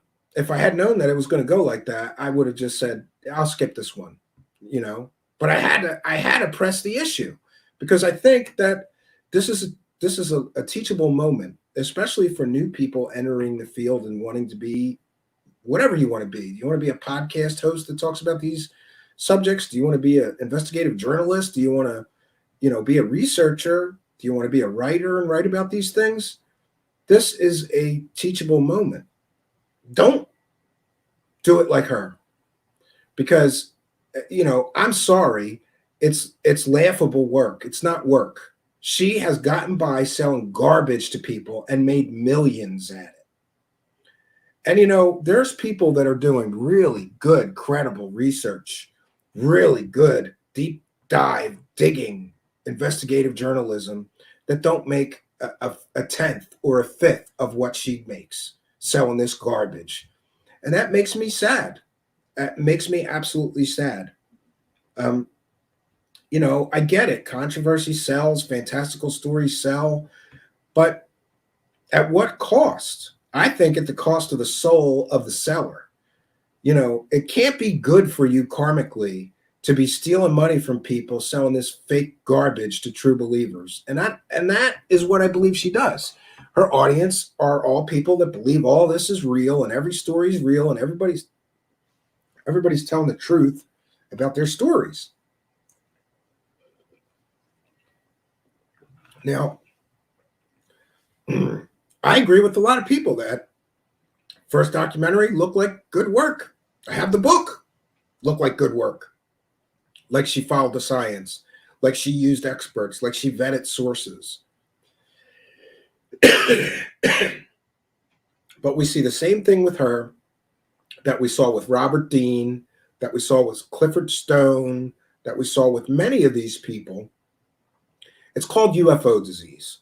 You start off, you have the best of intentions, you come up with a really good story, you're making the rounds, giving lectures at conferences, telling people your really credible stories that you really, really research really well, and your stories seem credible and people want to believe you and your research is good. But then time goes on and you got to keep working those UFO conferences to make the money, and people tire of your original good work. And you got to hurry up and come up with some new stories to tell people. And I think that this UFO disease happens. I've seen it happen to many, many different people. Robert Dean started off with a really good story that sounded credible and you could vet him. And he really was in the military and he really did at one point work for NATO. So he comes out with this story that he worked for NATO and he read some secret report that told the truth.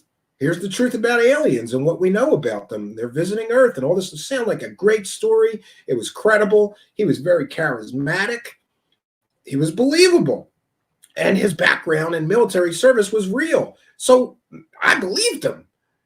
Fast forward 10 years later, maybe 15, I don't know. And Robert Dean starts to talk about more and more fantastical nonsense. Like that he was... I can't remember. I think he said that he was Constantine in a previous life and start telling stories of his past lives. And he also lived at the time of Jesus. Then Robert Dean started talking about he developed his psychic powers and he's psychic now. That's UFO disease. Starts off good, gets worse and worse and worse the longer you follow the person. Try it. I mean, yeah, it applies to so many people. Look up early, really the earliest you can find interviews of Dr. Stephen Greer, and then check in with what he's saying now. It's UFO disease. And apparently Linda's suffering from it, just like a lot of these characters do. It's unfortunate, but we can see that this has happened to so many different people. They need new stories. And it's hard. You know, research is hard. Why should I make phone calls and check people's backgrounds? And I got to file form requests with the government to see if he was really in the army. Why should I do any of that? If you sound sincere, I'll just run with the story. People will love the story. It's about aliens. That's what my audience wants to hear about. Stories about aliens. Why vet anybody? Why check anybody's background? And again, we've seen this with Linda Moulton Howe. A world-renowned expert on Navy SEALs contacted her and said, excuse me, your Navy SEAL source isn't a Navy SEAL. He's fake. And I know that just by listening to him and by the fact that he gave a fake rank that doesn't exist in the Navy. Do you think she availed herself of his expertise? Did she correct her story? Did she go back to her viewers and say, oh, you know, one of those Spartan guys was fake, so I'm sorry about that? Of course not. Because the anatomy of a hoax, friends, when you're selling fake hoax stories, and I believe, I'm not sure what I believe. Part of me thinks that she does this knowing full well that the story is fake and that she just runs with it because she can make money with it. But the other part of me believes that Linda Moulton Howe may have gone so far down the rabbit hole that she believes these people. And she thinks she's doing a good thing, helping these people who she thinks is telling true stories, get their stories out. But the problem is that nobody else is allowed to talk to these people that are her sources. And listen, I get that sometimes sources need to be anonymous, but if the whole story is based on two anonymous sources that nobody can talk to, and we just saw Don Shipley rip one to shreds, that's a fake Navy SEAL, that's a problem. And the final thing I would like to mention is that people like Linda Moulton Howe, you know, all you disclosure advocates out there, right, that think we gotta work real hard and dig into this thing so we can get the truth about these aliens.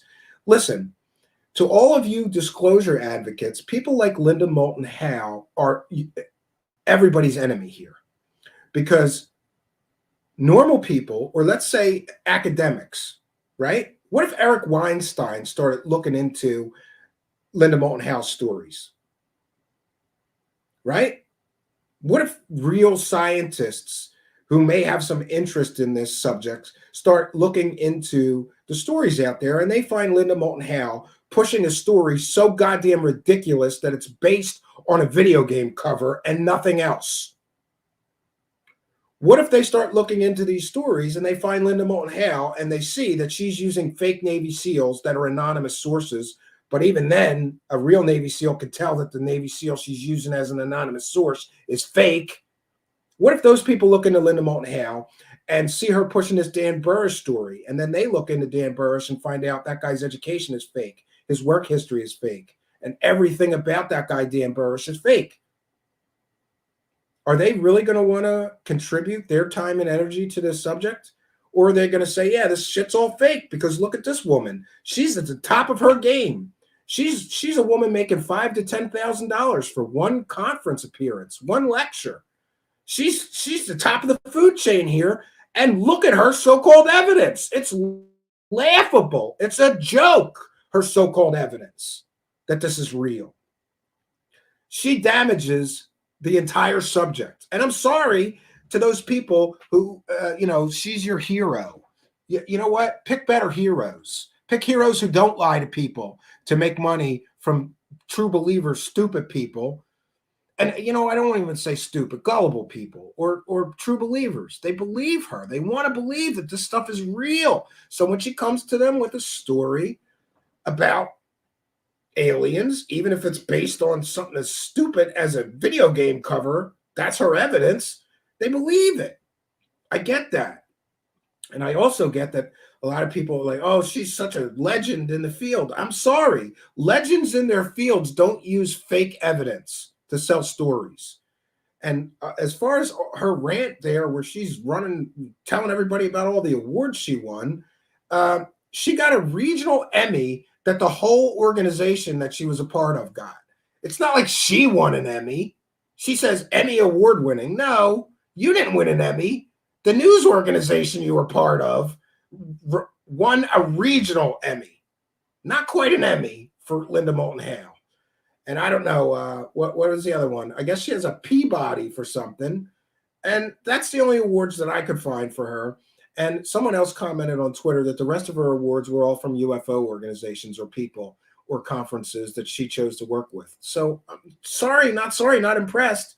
And again, having a bunch of awards doesn't excuse you for using evidence this terrible. In fact, running your mouth saying I'm an award-winning investigative journalist makes you look even more foolish for being fooled by a video game cover and a guy telling a fairy tale that's a fake astronaut. By the way, Linda Moulton Howe, I'd also like to challenge you on your fake astronaut claims. I know a real astronaut, and he would be happy to speak to your so-called secret astronaut, and he told me that he would be able to tell in 5 minutes if the guy was ever in NASA training or not. So you can avail yourself to that expert. A real astronaut can look into your secret space astronaut source and tell you if he's legit or not. Why would she not do that before running with the story? Or maybe, just maybe, Linda knows that if any expert looks at her so-called evidence, the story will fall apart before she can sell it. So this is where we're at, and this is where we find ourselves. And, you know, I'm sorry that I'm the bad guy, but I just want to remind people that back in 2018, I took all kinds of shit for pointing out that she was using a video game cover. I got hate mail. Somebody threatened to kill me. Somebody said, you're a CIA disinformation agent. Somebody should put a bullet in your head. That's what somebody said to me for revealing to the community that she was using a video game cover to sell this fake story. That's the kind of vitriol that some of these true believers go after people like me with. For what? For asking questions? For telling the truth? And now, me like a dummy brought it all back up, right? That stuff all, you know, it's settled off eventually after a few months. People forgot about it. Now it's all back. And now I have all these, you know, Twitter people telling me what a terrible person I am because, God damn it, I dare to ask a question, you know, with facts and evidence and proof that she was selling a fake story.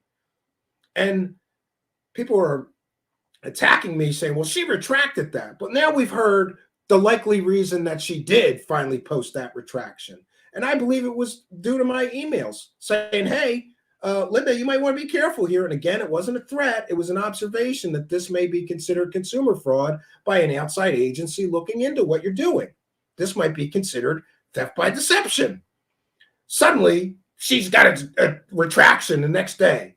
In one day, she talked to 8 experts who suddenly helped her make the determination that her secret space astronaut was being dishonest for unknown reasons. Then she goes on to say that she has 3 other sources that told her that the Apollo 18, 19, and 20 moon missions were real and they happened. You know, to still try to salvage, well, some parts of the story may be true. And another point, a final point to make, I suppose, is that she only printed the retraction on the first story. There's 3 stories. She didn't put that disclaimer that this guy's fake in the other 2 stories. She just left them and people can read them and think that it's real. I find that to be unethical and immoral and problematic as well. But, you know, I can't control how she does her work or lack of it. And, you know, I'm not going to try to. And, boy, you know, there's a lot more that I could say on this. But, you know, I think I said what I needed to say. Oh, boy, there's a whole nother story. We could do a whole nother part 2.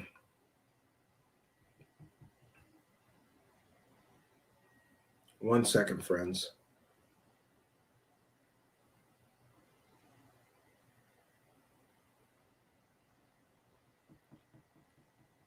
Oh, okay. So this is about a time. There was another time.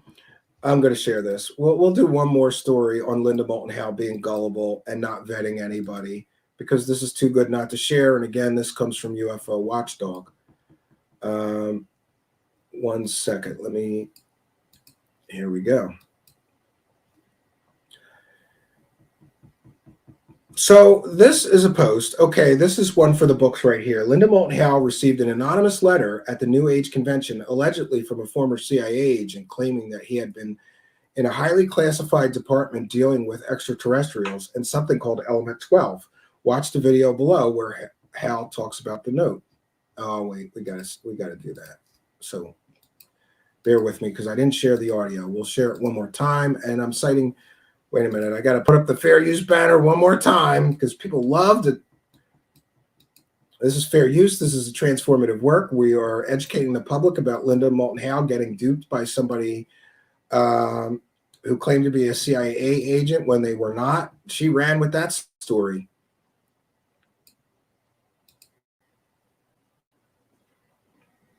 Who will tell the truth about Canis familiaris? Canis, C-A-N-I-S, and familiaris. Here she is on a panel. Yes, yes, from there's a CIA person here, former CIA. There's always CIA person. I got handed a note yesterday about this, and I had never heard of Element 12 in relationship to dogs. That dogs were a placement of an advanced life form on this planet, and I've never heard of this before, but I did get the note yesterday. I don't know. Does anyone else heard about I heard about that yesterday as well with this. I'm in the research. We never stop learning, no matter how old and how long we've been going on with this subject. We'll always perhaps the person from the CIA will go up to Linda and read it. Yeah, I'd like to know more.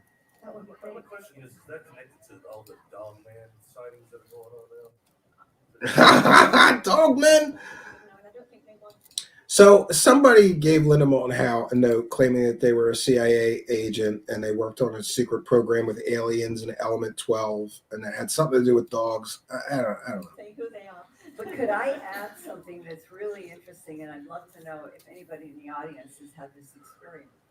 I know that our government has had the problem that we have collected various alien technologies from a lot of crashes, but they are made of self-activating software, and they are made with a program to return to their original source, whether it's in the Milky Way galaxy or someplace else. And that there's a man named Lou Baldwin who wrote a book, very important book. And No, we're going to skip ahead. Another story with no evidence. I mean, I can only say from when I was doing some work, I wasn't always a parapsychologist. I was an engineer when I first left school. All right, we're going to stop the video here, but we'll go back to the article because the article details another case of Linda Moulton Howe running with a completely and totally fake story. I remember this.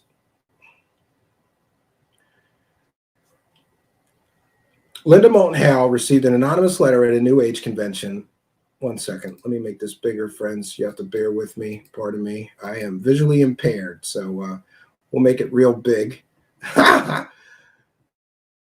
One history books right here. Linda Moulton Howe received an anonymous letter at a New Age convention, allegedly from a former CIA agent claiming to have been in a highly classified department dealing with extraterrestrials and something called Element 12.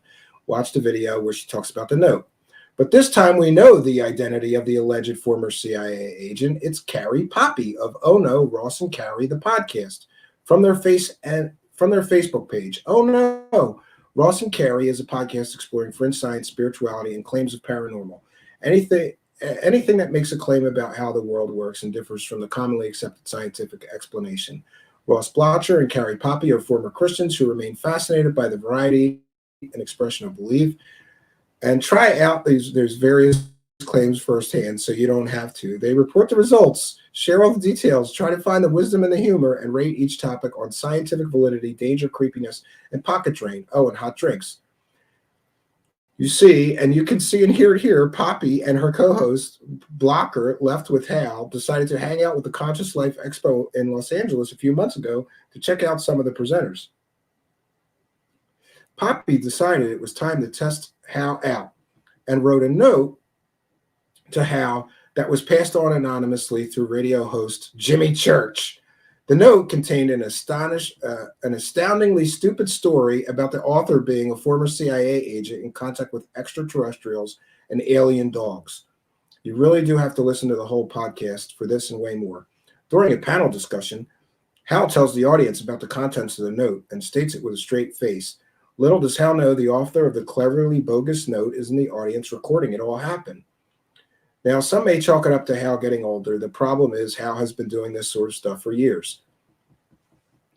In 2002, Howe tried to make a mundane and explained deer death into something it wasn't. In 2003, Howe ignored scientific analyses refuting the claims of Brazilian UFO abduction. Howe promoted known UFO fraud Dan Burrish.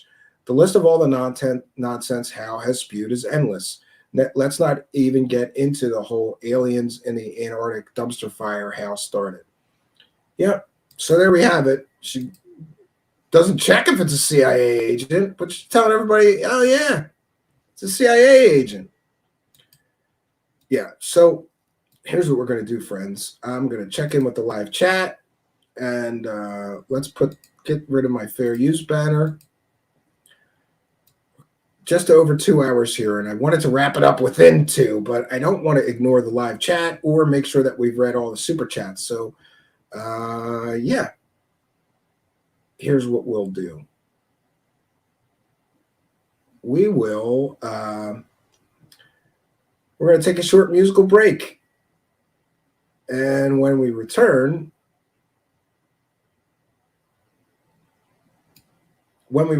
I'm going to read all the super chats, make sure we check in with the PayPal donators and read their messages if they've sent any, and read the super chats. And I'll also dedicate my full and total attention to the live chat. And the hell with the length. If anybody would like to come on and have a discussion about this whole thing, I'm more than open to that. So I'll put I'm going to put the live chat, the invitation to join the show right in the live chat, which is against my better judgment, but we've been pretty good with not having any people showing up naked. So please, no nudity if you decide to be on the show. Yeah, YouTube, of course, doesn't like that. And I'm just going to put invite to join the panel. And please wear headphones. You don't have to have a webcam. You can just be audio only in an avatar, but please wear headphones, because sometimes these panel shows get crazy. The more people join, when a bunch of people refuse to wear headphones, you really need headphones so that everybody can hear each other and there's no echoing. So the link to join the panel discussion, which we'll have for a short time here, is in the live chat. Anybody can join. Any true believers, you're welcome to join. Total skeptics, anywhere in between. I would just like to welcome everybody to a discussion about this issue. Was I wrong in asking that question? Was it a fair question? Were others wrong in sending in questions she didn't like the Doty question or another? What do you think? Come right on in here and be a part of our panel, and we will have a discussion.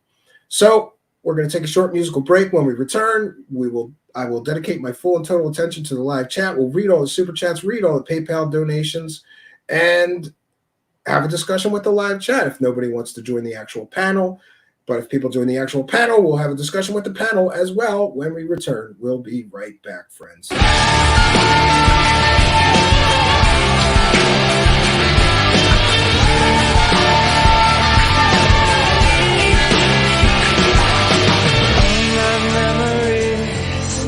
Of a life forgotten, the pictures, the letters that we wrote are hidden in the dark, locked away forever, buried in a shoebox labeled burn. Let it burn, burn away every memory. Let it burn, burn away you burn.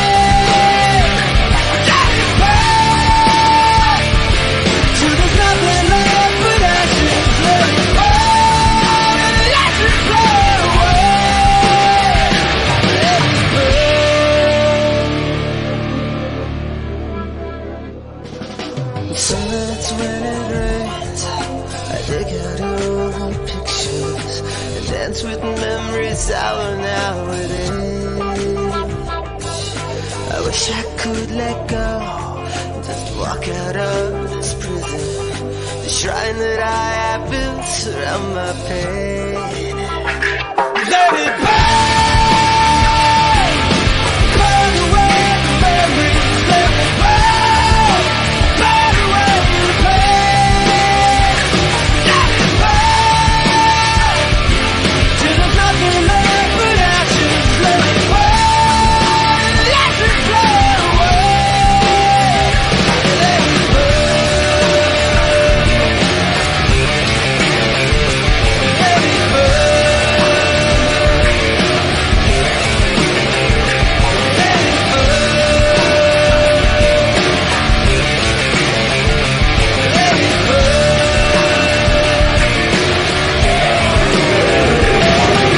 I cannot be free till nothing's left but ashes of a shoebox little girl. Let it burn, burn away the memories. Let it burn, burn away the pain. Let it burn, till there's nothing left but ashes. Let it burn, and the ashes blow away. Let it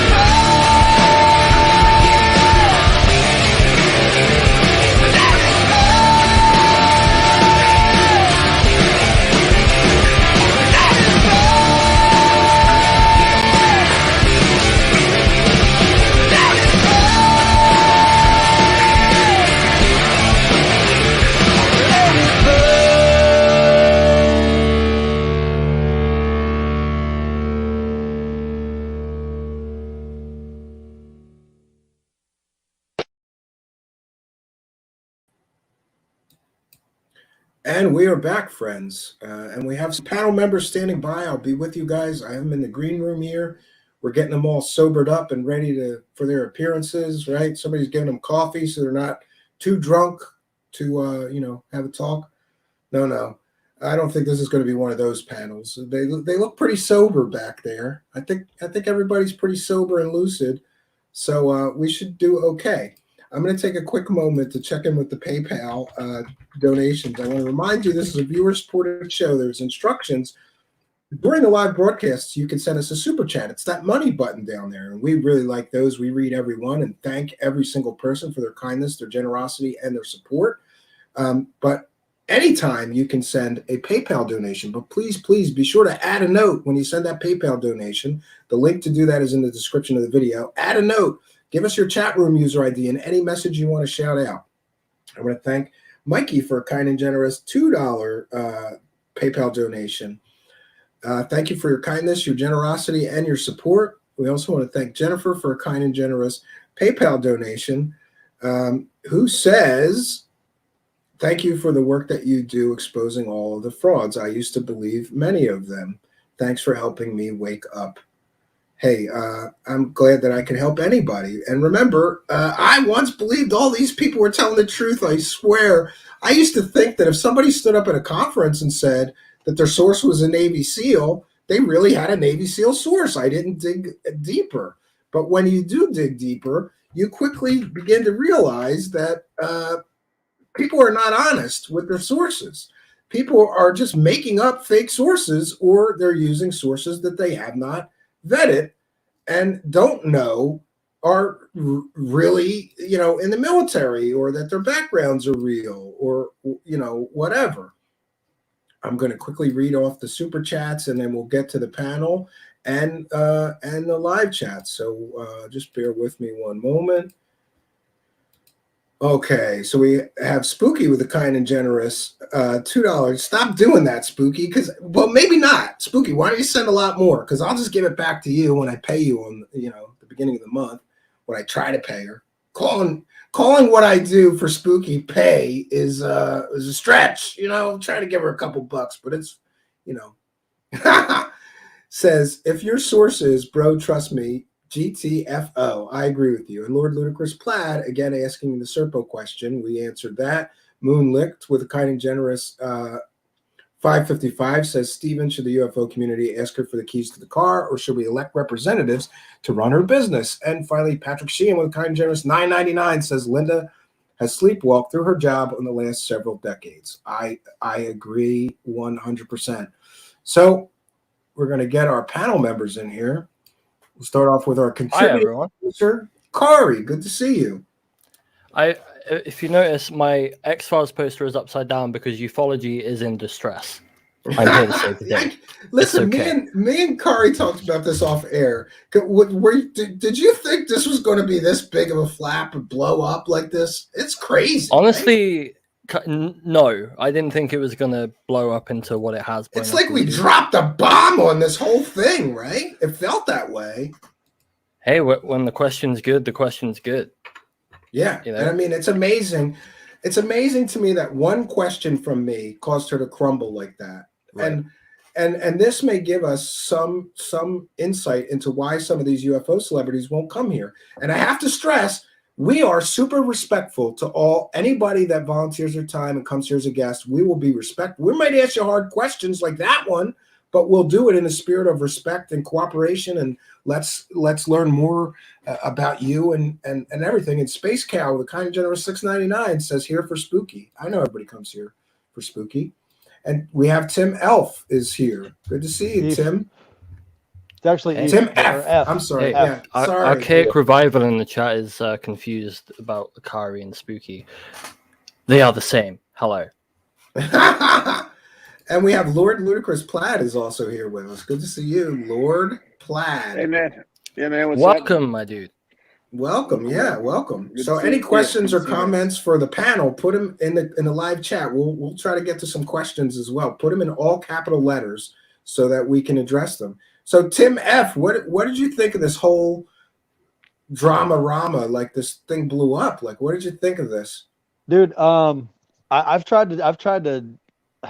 been on her live stream, I don't know how many times, trying to explain to her about that actual picture. Yeah. Like I met the artist. I'm pretty sure it was the artist at a Comic-Con.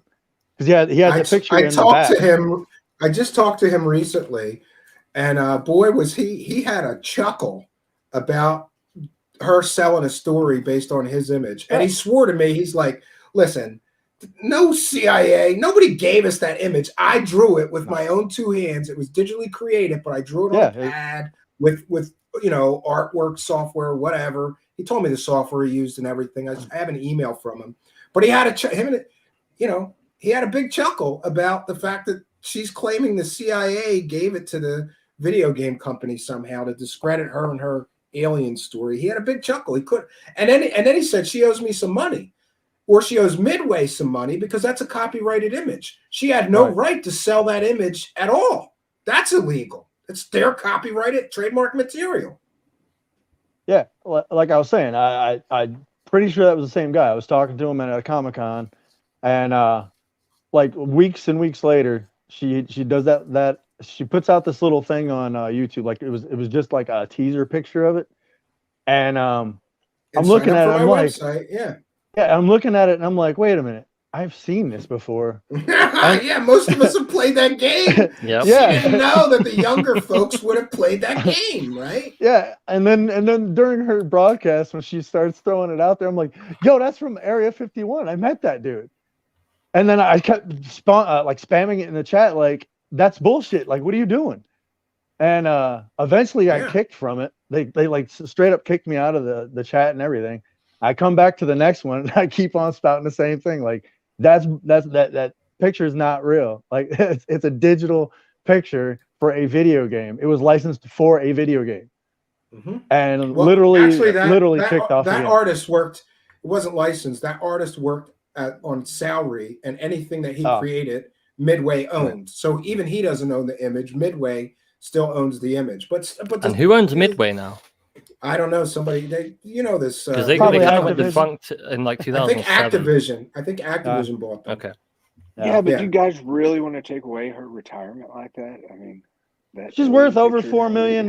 Check her net worth. Yeah, you can't really trust those sites that estimate people's net worth. I hear a lot of people say that they look somebody up, and those people just guess. But I will say that according to many people that I the know, over's better than the under on that. that worked conferences, she's Yeah. very highly paid. She's like one of the top paid Damn. people. She's made millions at this, selling this kind of garbage. Yeah. And Totally. you know, it's unfortunate, Linda but Dolan. I mean, I used to be a this game Jody, worked. I'll- This game used to work. Like before the internet, this game worked for them. They could make up whatever they wanted. Nobody could fact check them. There was no discussion. And also this thing taught us that her being coddled by softball show hosts like Jimmy Church, he just interviewed her. Why didn't he ask her about this and all the other fake stories? No, he just let her sit there and tell her stories. And that's what every UFO show host, she's been on hundreds of shows. Nobody asked her about all the fake shit that she sold. Not one person. It took an outsider in the form of Kurt who didn't care. He's not a part of their game. And their game is don't tell anybody about the fake shit I'm selling. I won't tell anybody about the fake shit you're selling. They all work together. You know, it's terrible. Yeah, it's funny how she doesn't know about the story, and then today Jimmy Church doesn't know who you are on Twitter. You know. Oh, yeah. Oh, did he say he doesn't know who I am again? Yeah, I think he deleted it. Every time we bring him was up, on there. every time we bring you up, Steven. He's told 5 people he doesn't know who I am. He's threatening to sue me to take videos down or threatening to sue YouTube. He knows exactly who I am. I've brought you up in his live That's a good streams, thread. and he sees it and like glosses right over it every time. You guys should leave him alone, though. I don't want to encourage anybody to. I just want to state that it's not our policy to tell anybody to troll him or, you know, he'll say that I'm sending people to harass him. You know, no, he had to ask me anything, and somebody asked him, you know, why are you trying to sue Steve Cambion to take videos down? Why are you trying to sue Steve Cambion? Yeah, I mean, it's not ask me anything without that. You got to have that question in there. There's one thing that confused me about Linda on that show. So she's known Stephen Greer since at least 1992, right? Yeah, she acted like she didn't know who he was. And she acted like she had no idea what CE5 was, like it was an unknown concept to her. Right. And I don't understand that. And I also don't understand how she did it. But she went on like a 10-minute explanation of her experience with Doty and didn't answer the question. So when Kurt asked yes or no as a follow-up, she backtracked on everything she just said about believing Doty and said, but he's a disinformation agent. That's what he does. And it's like, well, now you've just confused the hell out of me now. You believe that report you believe the report that he gave you. Like By in the way, 5 minutes, she's conflicted. When I interviewed Richard Doty, I asked him, was the information that you fed Linda Moulton Howe about the aliens, was that accurate information? And he claims it is. It was real information, but you know, I don't know. I honestly wouldn't trust him with a potato.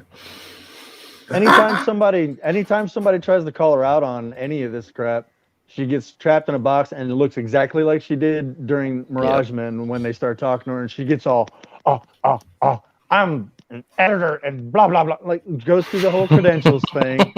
Like, we know, dude, we know. You say it in every live stream, you say it in every report, we get it. 30% of every interview is just her credits.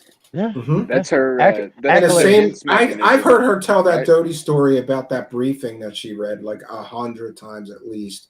Oh my She always God, tells that story, and you know, cattle mutilation. All about credentials. The credentials is like her security blanket. She can throw those out there, and they and doesn't it make her look worse? Right? It doesn't make it look. It makes her look worse. I'm an award-winning journalist, and I got fooled by a video game picture. That's the thing. And I didn't even check it. She will not admit that she got fooled. It's all real to her.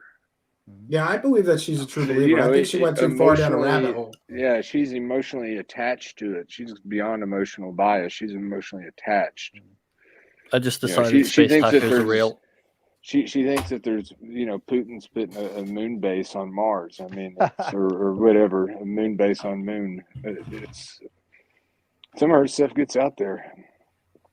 Yeah, and I think that these older generation of people, and hey, there's some older researchers or people in this field that I do respect and do good work, but I think the fraud element of the older crowd, they're so used to being able to get away with all this shit they're not prepared for the younger generation coming in here that is spotting this stuff and saying, no, you're not going to sell us garbage.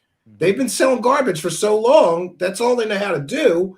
And now when they're faced with these younger people, I think they're vastly underestimating the amount of people who are tired of this fake shit. And just people are saying, that's enough. No more. You're not welcome here with this garbage. Right. That's what pisses me off the most about it is I've been following this topic since like when I was a kid, when I was 12 years old, I had a sighting. And it was nothing huge. It was nothing like, oh my God, blah, blah, blah. Like But it was a seed, right?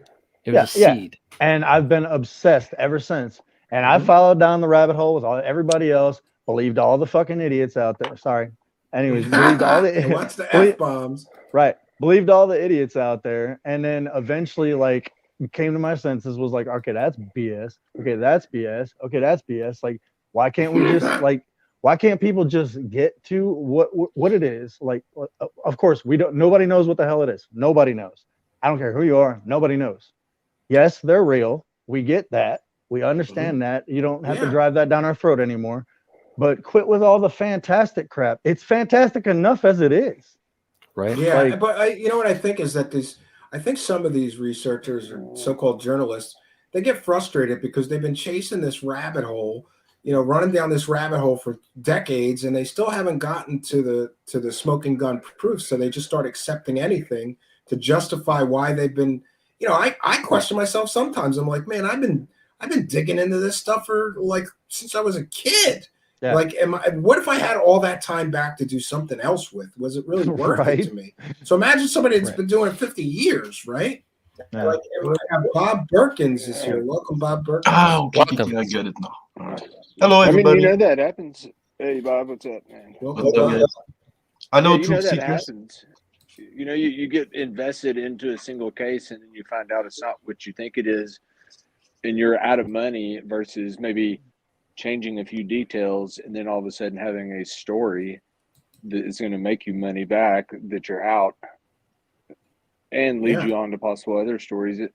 It's got to be a devil in the detail type situation for those people. You got to either make the right choice or the wrong choice, and a lot of them make the wrong choice. Of course. That almighty dollar. Go ahead. I didn't mean to cut you off there.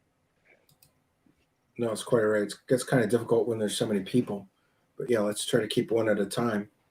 So Bob's here. Bob, what do you think of this whole fiasco? Exactly, man. You're the first one who bring that thing on the table, the thing about Linda Moulton Howe, right?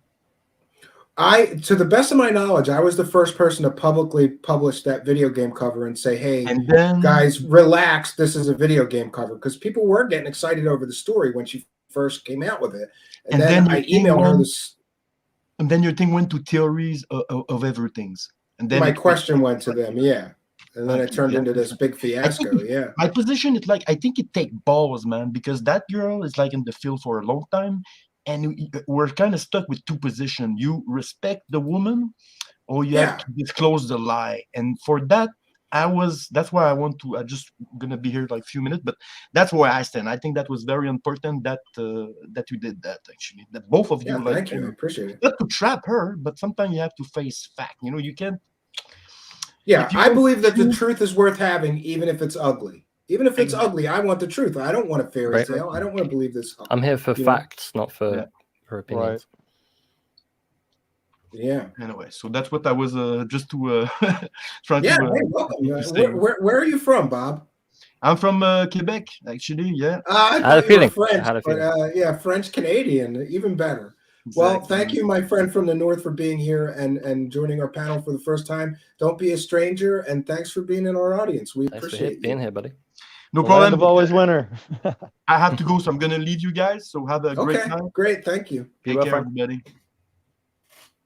All right, there we go. I'm going to put the invitation in the live chat one more time, just in case anybody remaining here wants to join. But I put invitation to join the show. No nudity. It's amazing that I have to say everybody come in nude. No nudity and headphones, please. Yes. So, Kari, where does this leave us? Like, what? Well, what's next? Because honestly, I didn't even want to do this show. We kind of talked about this. Yeah, I thought it was enough to drop that back clip and and forth. just let it go. But at my inbox, everybody's like, no, you gotta tell the background of how you sent her the pictures and the emails you sent her and the emails she sent you back and all this. But I'm content to just move on from this and let's go on to better things. Yeah. I mean, I was saying this yesterday in a private call. So ufology is a subject that's eventually going to affect everybody on the planet if it turns out to be what everybody thinks it is. There's constantly new people coming in and more people coming in. A reaction like Linda had to all these new people, they don't care. They don't care who she is or all these awards and whatever that she got, because they're just, these are average people like looking into the subject. If the first thing they ever see is someone like Linda having a reaction like that, they're going to go, whoa, like, I mean, it could be good. It could lead more people to start looking into the subject, but it could also hinder new people They coming could in. say, wow, yeah, it this can is put really, people off totally. This is really fake. And this is the height of the food chain here. She's at the top of her game selling this kind of fake garbage. It could make people think it's all fake, Right? But this all the one, she's people a in her Peabody chat- winning journalist, All the people in her chat, like, it's almost like a cult. Like everybody's just like, yes, preach It's like a it, religion Linda. for some people. Yeah, it's like a religion. No. And the people that it's like a religion for don't like you attacking their sacred cows. Not that I'm calling her a cow, and that's another thing. I get that she's a nice old lady and people like her and she has nice cats, but that doesn't excuse defrauding the public with completely, totally fake, made-up stories that you're claiming are the real X-Files. She put it in something called the real X-Files. The real X-Files, yeah. And the only evidence was a video game cover and some 71-year-old, probably senile old man or mentally ill old man telling stories, Yeah. I wonder if she should give. Maybe she should give all the the money back that she made from selling this story and the Spartan stories. But I won't hold my breath for that because that's part of the hoax too. The anatomy of a hoax. You never give the money back. You just run with the money and then you come up with a new fantastical story after you lay low for a while. Or regurgitate the same crap that Doty told her over and over and over, even though he said, okay, most of the stuff I told her was bullcrap, and she just sticks to it, man. Yeah. Everyone sent me a message, actually. He said, Doty sent me a message about that clip, and he said, I should come on your show and rebut her and have some time. That's not fair that she's talking about me. And I like, he didn't get to tell his 2 cents. Maybe we'll do that, but I don't know, I paid for that one, the Spartan one. I bought that. I also Oh, bought God. the one with the pilot, with the pilot that talks Oh, about yeah. the whole nice and all that one too. Yeah. So how did it feel to waste your money? Yeah. Imagine if I had put that in Bitcoin. We'd all be millionaires, man. Right. Yeah. I could be throwing out $100 bills so I could see nothing.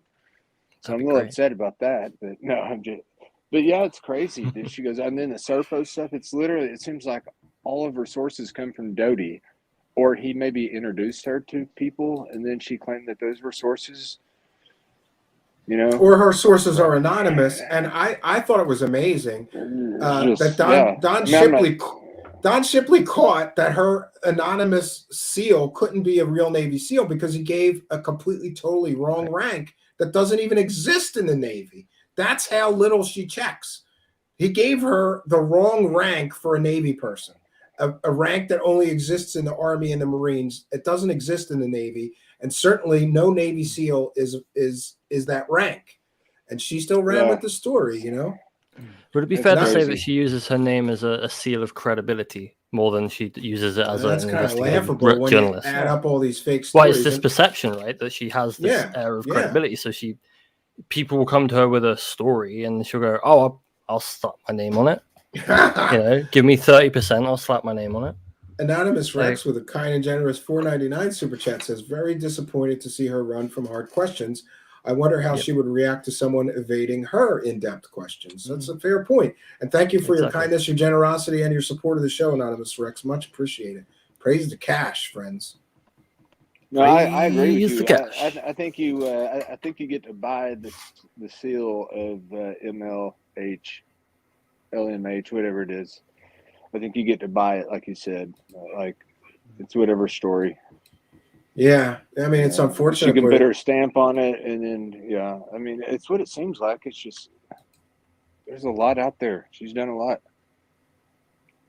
I haven't found any other examples where she was asked about it, Maddie. So if you have any links, I'd be curious to see what she said. In other Well, there was cases. that original clip where someone asked her on the YouTube. Oh yeah, somebody asked her on her own Yeah. YouTube stream, and she just said And the she men was in like, black. "Oh, they doubled down." Oh, it's Yeah. like, no.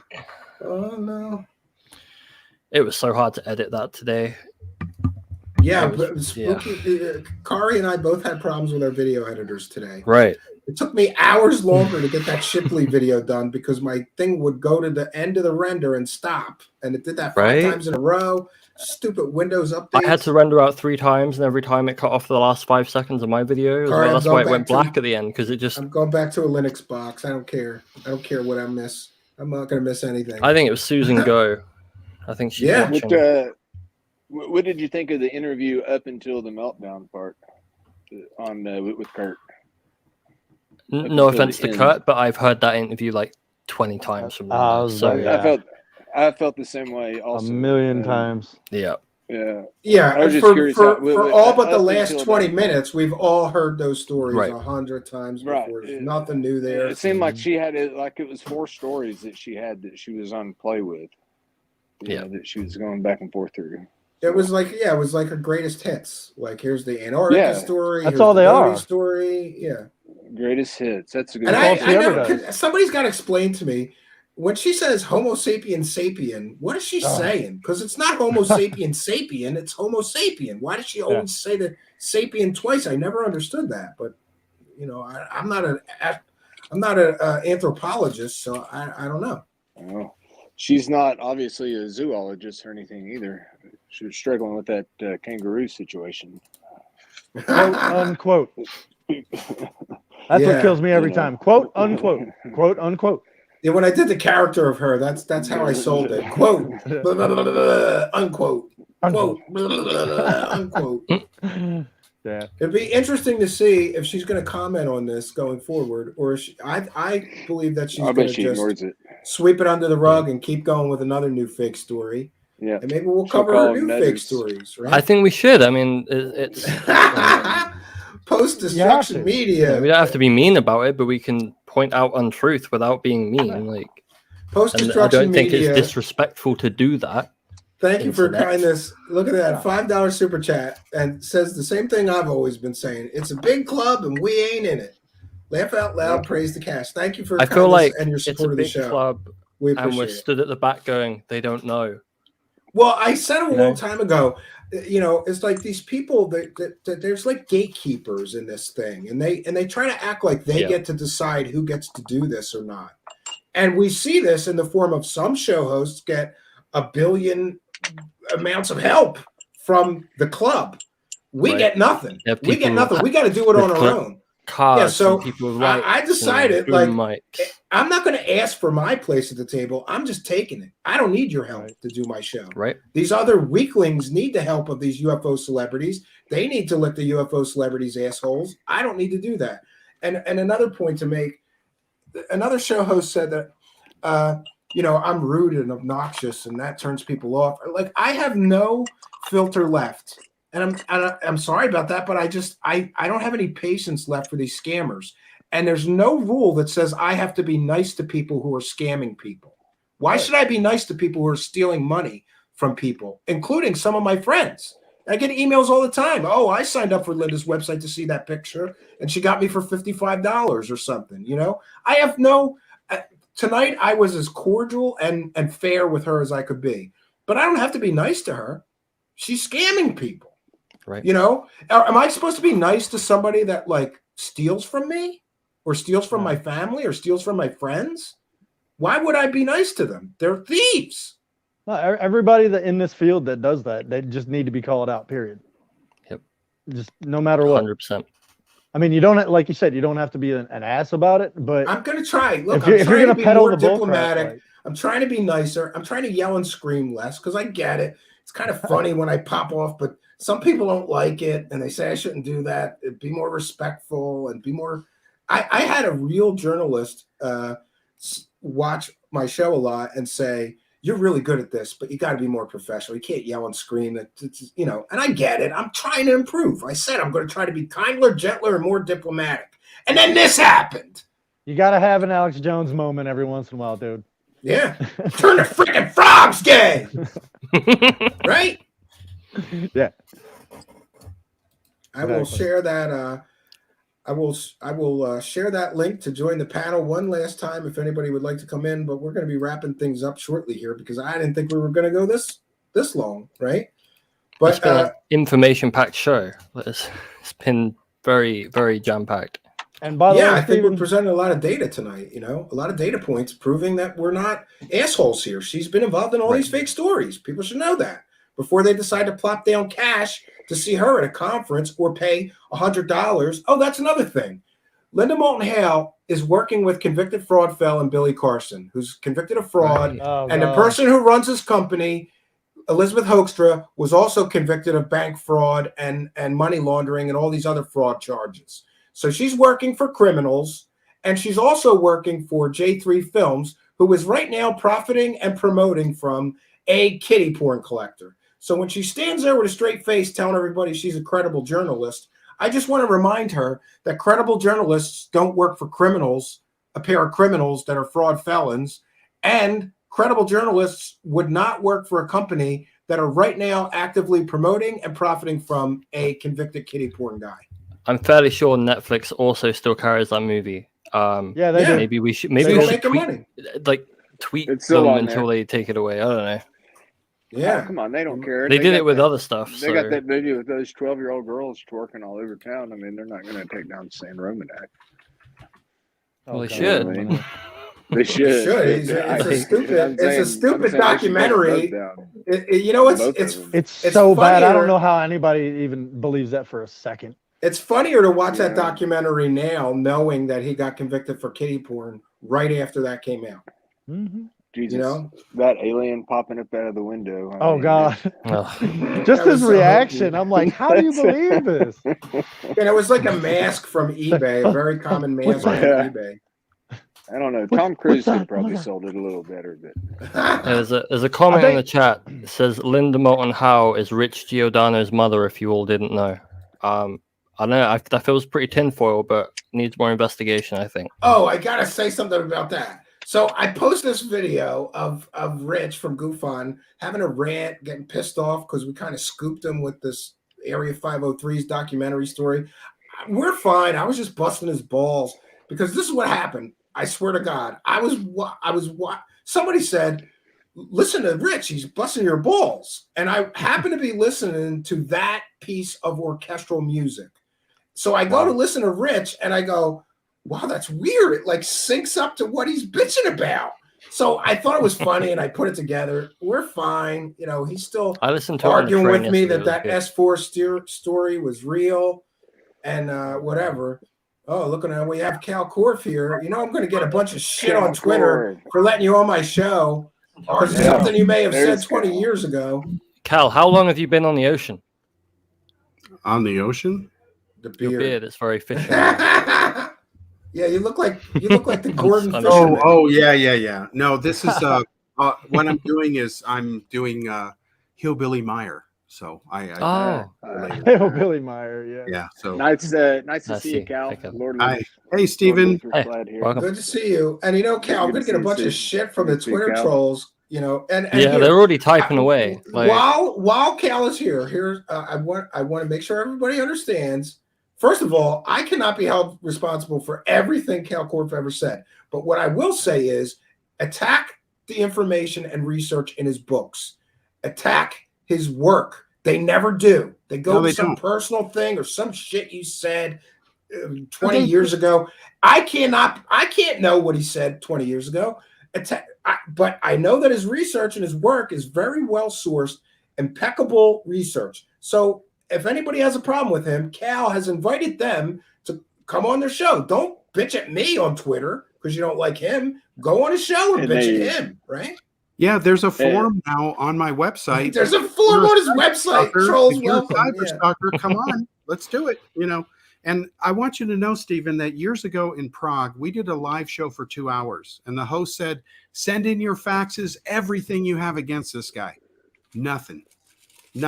Okay. It's all bullshit. So they don't attack the data, they attack the person. That's the first Well, warning just so you know, Cal, they're kind of like, here's what happens on Twitter. I want to make sure that you and I talk about this a little bit, and you and I both understand each other. Sure. I go after one of the sacred cows who's these people lick the asses of, one of their UFO celebrity heroes, like for doing something like tonight, like selling a fake video game cover as a picture of a real alien. They get pissed off at me, and the only thing they have is, well, you had Cal Korff on your show, and he said this shit, and I don't even know what they're talking about, but that's how they attack me, because suddenly I'm not fair to you, or I'm not being fair because I don't bust your balls. I've never found a problem with most of Cal's research. I disagree with some of his conclusions sometimes, but that may be my own bias with Roswell and a few other things. I want to believe it's aliens. I don't believe Cal's like, it's just this, But the personal attacks against me for having him as a sometimes guest or within this book and whatever, it's just ridiculous. Like, especially because Cal's inviting them. If they have a problem, take it up with him. There's a forum on his website. You could go on his show and ask him any questions you want, get him to clarify something that he said 20 years ago or explain it. I'm not going to do that. I don't care about what he said 20 years ago. If I have him on my show, like I had him on my show when we did a series on Roswell, because he has one of the most well-respected books on Roswell. So that's why he's on my show, because he's an expert on that topic. I don't give a shit about you don't like him because he said something stupid, whatever. I don't understand it. It's I'll tell you exactly what it is, and I think that some of a lot of it is Mikey Horn too, with sock accounts. Oh yeah, but independent of that, the short version is that unless my plans go south, I'm going to get a PhD thesis on haters, extremists, conspiracy nuts. And these websites have been a great laboratory over the years, and that's the answer why I haven't really said anything all these years. Because if I said, "Oh, I'm going to do this and study this," then you affect the data, you contaminate it, and you have to let these people take the rope and run with it. So, having grown up with Stanton Friedman, and if you saw our Hill show, you saw Bob Schaefer, how I found out that Friedman was misleading me and all that other stuff, and all this stuff is coming out now. And I warned people years ago that if we don't take the fringe stuff seriously, it's going to creep into mainstream. And if just enough people believe it, society's over. It doesn't have to be the majority. It just has to be enough of people, whatever that number is. And now, of course, it's worldwide. So, and also, Cal, just to be clear, I said something on Twitter, and I want to make sure that you understand me and don't take offense. Sure. I said that a lot of these, and they're nameless. A lot of them are nameless, faceless accounts. They are. But then other people that have a problem with me jump on because, "Oh, Steve, you hosted him, you asshole." But and I don't want to take anything away from Cal Korff, but these nameless, faceless accounts are most likely one of the people that he busted, because and I think it's a lot of times it's Mikey Horn, because no offense to Cal Korff, but nobody cares that much about something that Cal Korff said 20 or 25 years ago. That's except right. Somebody looking for dirt to make him look bad because he busted the shit out of their UFO sex cult. Yeah, and that's what a lot of this is. And these stupid people glob onto it, not knowing that it's Mikey Horn busting your balls. They do. And on some of them, it's not all of them, but on some of them, what happens is after you submit to their kind of thinking, then they're like, well, let's show you some real UFO data. Look at Meyer, So and I know who some of the people are, but like that person recently, he contacted the former owner of the newspaper, or current owner of the newspaper, founder of Daily World. So what? He just laughs because they know me. He was my boss for years in India. So they used to tell me all the time. They used to tease me about the website and say, well, we go by what we see, not by what we read. We're in the journalism business. We know better. And I think the greatest evidence that they're really extremists and not mentally sound has nothing to do with me. It has to do with the way they are, the way they think and approach things. I'm just one of their targets. you know, I'm not important enough. I said this years ago for anybody to obsess over me for decades, especially when I left the field for many years and wrote about everything but UFOs and was very happy to, you know, leave it behind. So I couldn't produce all this body of work and terrorism and all that stuff. It's a very complex subject if I didn't do this other stuff. I mean, it's all connected, you know. And so I'm just going to let it come out. And I said, okay, now I can call your bluff because I'm announcing that I'm going to wind my thesis down, and I predicted ahead of time what you're going to do and not do. It's all come true. I'll get my PhD and hopefully go back to Europe and finish it because of COVID. And then what are they going to do when I've got my PhD on my wall and all these assholes are proof that you know, this is true. It's better than having heads on the wall, I guess, but it's the same thing. And yeah, not to get off topic. What did you think of this Linda Moulton Howe bomb and how she handled that? Well, I wanted to tell you real quickly that I sent her a cease and desist a few months ago, and I'm not bluffing. And that's another thing. They say, oh, he just talks. No, I'm serious. I want her to not. I think you sent me a copy. Yeah, I remember that. Yeah, the cease and she was saying some unkind and untrue things about you, right? That I have no credibility at all, and that is outright defamation. You're not using video game covers as genuine gray alien photos taken on the moon, Cal. So that's an easy. Yeah, that's funny. Even funny in California, where the bar is really high. So I sent her a cease and desist, and I'm releasing the book I published in India on her, where I exposed her because I got a hold of the forensic reports from the FBI, from the New Mexico district attorneys. They were the first and only people to do real forensic work on dead cows. You can't say there's. Let me guess. You haven't. It doesn't look good for Linda Moulton Howe's research abilities. In fact, they called her out on it, and then in the book, I use a example of a very popular article where this moron journalist repeats the same phrases: evidence of surgery, you know, no known way this could have been removed. You know, he's just quoting what she's saying. But let me tell you a quick Linda Moulton Howe story, and this is a matter of record. And you can ask her about this because I think she's going to be pissed off when this. No! Real quickly, this is from the Roswell book here, so it's a matter of public record. And this book was the first one to expose Art's parts. Okay, so Linda Moulton Howe was promoting a fraud.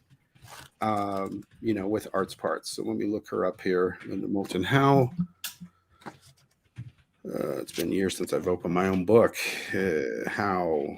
Yeah, we detailed some of this tonight. That the first scientist told her that this was ordinary material. She didn't like that guy, so she buried that report and got new reports. Okay, here it is. And of course, because it's a paperback, it's in really small print. So I will read this here. All right, so this is at 1995. I'm the special mystery guest of honor, courtesy of Walt Andrus, where I show the secret undercover footage at the Meyer cult for the first time. Okay, no, and the moving tree, you see it isn't there, all that stuff. Okay, so Linda Moulton Howe comes up to me, and this is what she did. At the 1995 MUFON annual symposium in Seattle, Howe approached me and had the temerity to chastise me for my research exposing the Meyer case as a hoax. Howe accused me of being close-minded, quote unquote, and admonished me not to dismiss the case entirely. This was the first time I had ever met Howe in person.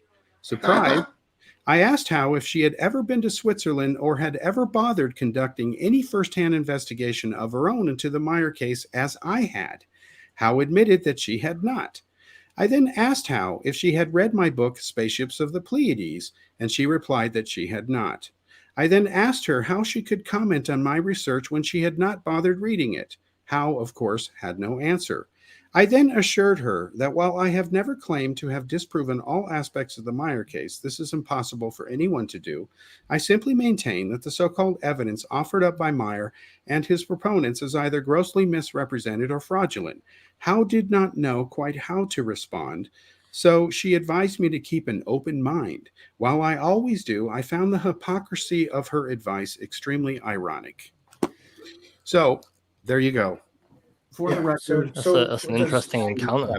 If she believes the Meyer case, that's another hokey ass story.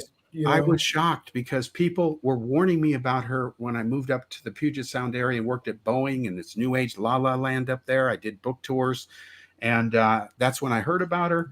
And a lot of women had problems with her feminine thing, let's call it that, the chick thing. And all the guys, young kids, were going gaga. This was back in the days where the UFO field was so geeky, Stephen. You may remember this in the early Computer User Club meetings, that any woman who would show up, they would just lose it, you know. Yeah. A woman, you know. It was ridiculous. Yeah, we used to, when I was in something called the D Users. It was a Drexel University Computer Club, and it was before I was in college. And a girl would show up, and everybody would go crazy. We called them modem heifers, though. They were usually modem heifers, you know. Yeah. Yeah, it's like UFO hot and real hot is two different things. It's like any girl at a D&D, you know, conference or convention is a 10, right? Definitely. Real world 3, UFO convention 10. You know?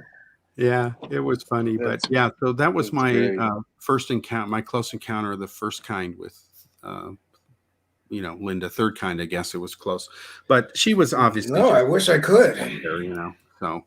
Well, what do you think of the way she handled being asked that question on that live stream? I think it is typical of her, meaning I've seen her just do everything but answer the question. But I think she is living with a view of herself. Okay, I'm going to use this analogy that was explained to me in Europe. Okay, and let's see how this goes. When I saw that clip, Stephen, it reminded me of what I was told about the country of France. Okay. And I heard this in Europe. Almost most Europeans I know said the biggest problem with France today is that France looks at herself and sees a beautiful woman in the mirror when she doesn't realize that she's an old prostitute. Okay. So, well, that was a little rough. No, my opinion. Whoa! I'm gonna get some shit about that one. No. It's not. The views expressed by our panel members do not necessarily reflect the views of Truthseekers and its a management. true story. And I'm not saying she is one. Not at all. It is a Just problem. that she's. I think your point is well taken, but bad analogy. So she's a little delusional. She's a little delusional about her importance and about her level of credibility and about how she's perceived. She has no idea that she's perceived as very gullible. She took total offense to that. And I can show you 10 web pages that call her the most gullible person in this field, you know? I think most people listening to her, most people I know on the street would look at her for 5-10 minutes and say, this is just, I don't believe. Most people wouldn't accept it. So that's why I say it. She has an image of herself which is not grounded in reality. She always has, as long as I've known her. She's up there in years now, 80 years old or something? And things don't improve over time in that area. Yeah. That's true with all of us. It's not a criticism. It's an observation of life and physics. And it's an analogy for when someone is seeing something that isn't really true, whatever that is. You can fill in any words or adjectives you want. It's self-delusion, right? It made me think. My mind flashed back to what I was told in Europe, because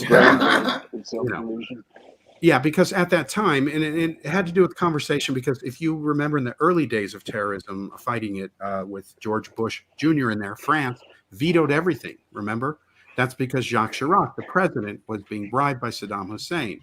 He got millions of barrels of oil for 50 cents, period. And then he could sell it on the black market for whatever he wanted. He made millions of dollars. So, of course, he vetoed everything Bush did, even though he didn't like Saddam, but he liked his money. So that's what that conversation had come from. And it was like, what is wrong with the French? And then these other analysts in the room told me, well, this is how we describe them. And I was like, wow, it's always neat to be in Europe to hear how the Europeans talk about each other because, they're the real thing over there. When you hear it from America, it's not the same, Right. So, I find that too. Yeah. Well, anyway, I was surprised though, like how badly she handled that interview, because you know, I expected her to react badly, but I didn't expect her to like storm off and get that pissed off. And oh, and another side note, she told Kurt that that was hostile. In her emails to me, she also used the term hostile. Like, why are you being so hostile with me? It's And a simple you trick. know, If I yeah, say, Stephen, why are you attacking me? Even though you're not, it forces you to stop and defend why you are not attacking me, or yeah. I you have mean, to admit you are. I It's one of always the I biggest always say twists of it. The only people who fear questions are people who have something to hide. She knew about that story. She lied and said she didn't remember. She had no idea what he was talking about. probably. And now she looks even more foolish because we could see you know, we could see the result of what happens when she gets asked one hard question. You know. Yeah, Stephen, to be honest, and you know, I catch your show when I can. I And by get the it. way, Yeah, I want you to do say your own that, show. You don't have time for everybody else's. I get it. I but try to no, catch up I with yours think you too. do a great job. And honestly, if I were trying to do what you do, I would be burnt out by now because I couldn't go. I just, I mean, I just really admire your work and the fact that you stick with it and you look at this and say, oh, maybe I can do this with Moving all over. and all that. I'm going to be launching Memojis on Friday. That's how I'm getting them because I don't have the skill you do to do the mask and all that stuff. And I don't want to go do all that. So what I've done is I've Yeah. emojis. So you're going to see me hit a button that's going to go get whatever and invoke a process. I'll just put it that way. Yeah, it does get a little tiring. I just decided recently, like, first of all, I save myself lots of time because I don't answer nameless, faceless accounts anymore. If you're like Yeah. if you're not gonna do me the same you know, courtesy that I do you, which is here's my face, here's my name, here's my work, Yep. then I'm not gonna talk to you because I could be talking to literally anyone. So that Yeah. saved a lot of time. And the number two thing is I hate to do this, but some people are just nasty to me. And their whole point is to try to turn people against me because Yeah. they don't like that I busted their hero or whatever. I'm going to start blocking assholes and not responding. You know, like I don't have time. I don't, you know, if you come to me respectfully and ask a question or you want some interaction, I interact with everybody. But if all you do on Twitter is bust my balls every chance you get and try to make me look bad because you don't like some story I ran, Yeah. I'm not gonna interact with those people anymore. It does get tiring, you know, and I get these nasty emails. Somebody threatened me a few times, you know. Yeah. It gets You're really right. it gets really venomous. You're right to insist on the same rules for everybody. On my forum, you know, like that cyber stalker or whatever that popped up recently on Twitter is like, "Oh, you never answer any of the cows and idiot things." Well, that's because I don't know. I need a name and a face, maybe not a face, but a name, and because anonymous people don't exist, literally. I can't address I can't address something that doesn't exist. Just like I can't answer a question from a unicorn. It's not. Yeah, that's literally a good my point. thinking. Yeah. So when you are not anonymous, and it really is whomever, then yeah, let's talk. And if you're so have such the hard evidence of smoking gun, then come on my own show and kick my ass on my own show, and you know, whatever. But it ain't going to happen. And if it does happen, then I obviously earned it. Well, I'm glad you did that because then I can It won't- deflect. I could it say, won't look, happen. don't Yeah, bust my. I said it on Twitter already. I'm like, look, It won't happen. don't bust my balls about Cal Korff. Go on his show and bust his balls. Don't you don't? Yeah, they And, you know, it busted, gets me crazy they- because I've interviewed and had thousands of guests at this point, maybe, right? Yeah. You don't like one, you're just going to rip me through the ringer because you don't like one guest out of thousands. That's You know, why I decided what if to somebody do did that to Johnny Carson? Just started, you know, calling him up, yelling and screaming at him because they didn't like one guest he had. You know, Yeah. it's Yeah. Man, I it's had two jump stupid. on me for Mhm. liking two of Cal's. Yeah, they'll do that too. You had the And- nerve. Yeah, to I get liked over that. Melissa's post about. I think it was about the JFK, and then man, they came Oh, out yeah. of the woodwork. I was Yeah. like, why don't you talk to him about it? Oh, he won't talk to us. I said, Oh. bullshit. Go on Yeah, his show. right. He's on YouTube. He That's right. answers every question on YouTube. Yeah. It's not like there's and this is no disrespect. It's not like there's 15,000 people there. You can't find it. You know Yeah. what I mean? You answer every single question. Have for since The last 3 times I've been there, I've not seen one person in there that talks shit on Twitter in watching your show, which is no surprise. But I apologize, but I just find that interesting. No, You well, know, that, thank well, you. like you said, that they hide behind the face, and then they can't They even do. hide behind the face and talk on a phone at the same time. They won't even Right. do that. Yeah, because it's also too. I mean, we ran a program that analyzed the postings, and it showed that that a lot of the same people were writing them. People don't think about that when they're trying to pretend to be other people. A trained expert or spy would, But anyway, so when all this comes out in my autobiography, that's where I get them, which is really the consumer version of my PhD thesis. But in the meantime, the ufology books are subsets of that, because I started this when Royce Myers III attacked me when my brother was shot. And that's the big shocker in this. It had nothing to do with UFOs. And there's evidence that was turned over by the police that showed the officer lied, that Royce just couldn't really handle. He's one of the police guys. These are my views. But anyway, I gave permission for the forensics labs to use my brother's shooting as an example of how not to handle a crime scene. And they asked me for that permission. I gave it to him, and Royce knows nothing about this, or he's not talking about it. So when these police photos come out that prove the officer lied and a bunch of other stuff, people will now understand why I was attacked, had nothing to do with this other stuff. And I'm glad to finally let this out, because I have retired from stuff I used to do overseas. And now I can talk. I couldn't do it earlier. I just good. It's not possible. Yeah, it's good. But that Oh, also, I want to make sure. I want to make sure before this stream ends that I correct something. Everybody is on. There was a whole bunch of people, and I got a bunch of emails and a bunch of comments on that clipped video that we started tonight's show with. That was taken from her actual live interview, and all these people were giving me all these huge compliments, and I'd like to take those compliments, but it was Kari who did the edit on that clip, and that was the best clip ever that we've ever had here, and the highest number of views for any clip we've ever put up as far as clips go. So congratulations. Yeah, Kari did an amazing job with that. All I did was ask a question that broke the internet, at least broke UFO Twitter for a while, I thought your music paired to Rich was perfect. Also, that was perfect. I know y'all are good. He's doing a show about this right now too. We should get off of here. I want to listen to what his take on this is. He's doing a whole show on it too. You're gonna pay me royalties. It's my story, really. Cal, I'm glad that you're doing what you're doing. I know your emoji analysis comes out. That's a little South Park joke. I know that comes out here soon, so looking forward to that. So it's just look past the haters. I'm sure you've had them for a long, long time, and you continue will. So yeah, it started when I exposed Meyer in high school. All of a sudden, I was a bad guy, and then Genesis tried to sue me, but then they found out I wasn't 18. So that's when the spin began. Oh, I'm being groomed by Bill Moore to be a MJ12 disinfo agent and all that stuff. Yeah. Okay. But real quickly, Stephen, we're launching UFOComp on Friday, and what I'm going to do is then contact Issaquah and a bunch of Jan Aldrich and a bunch of other people like you whose input and opinions I value very much, and I want to work with you guys to write up the functional spec requirement, and then do it, and then we will code it and give it to you, okay? Because my workflows might be different than yours, and so we want the public to have it on the anniversary of Roswell for the 75th.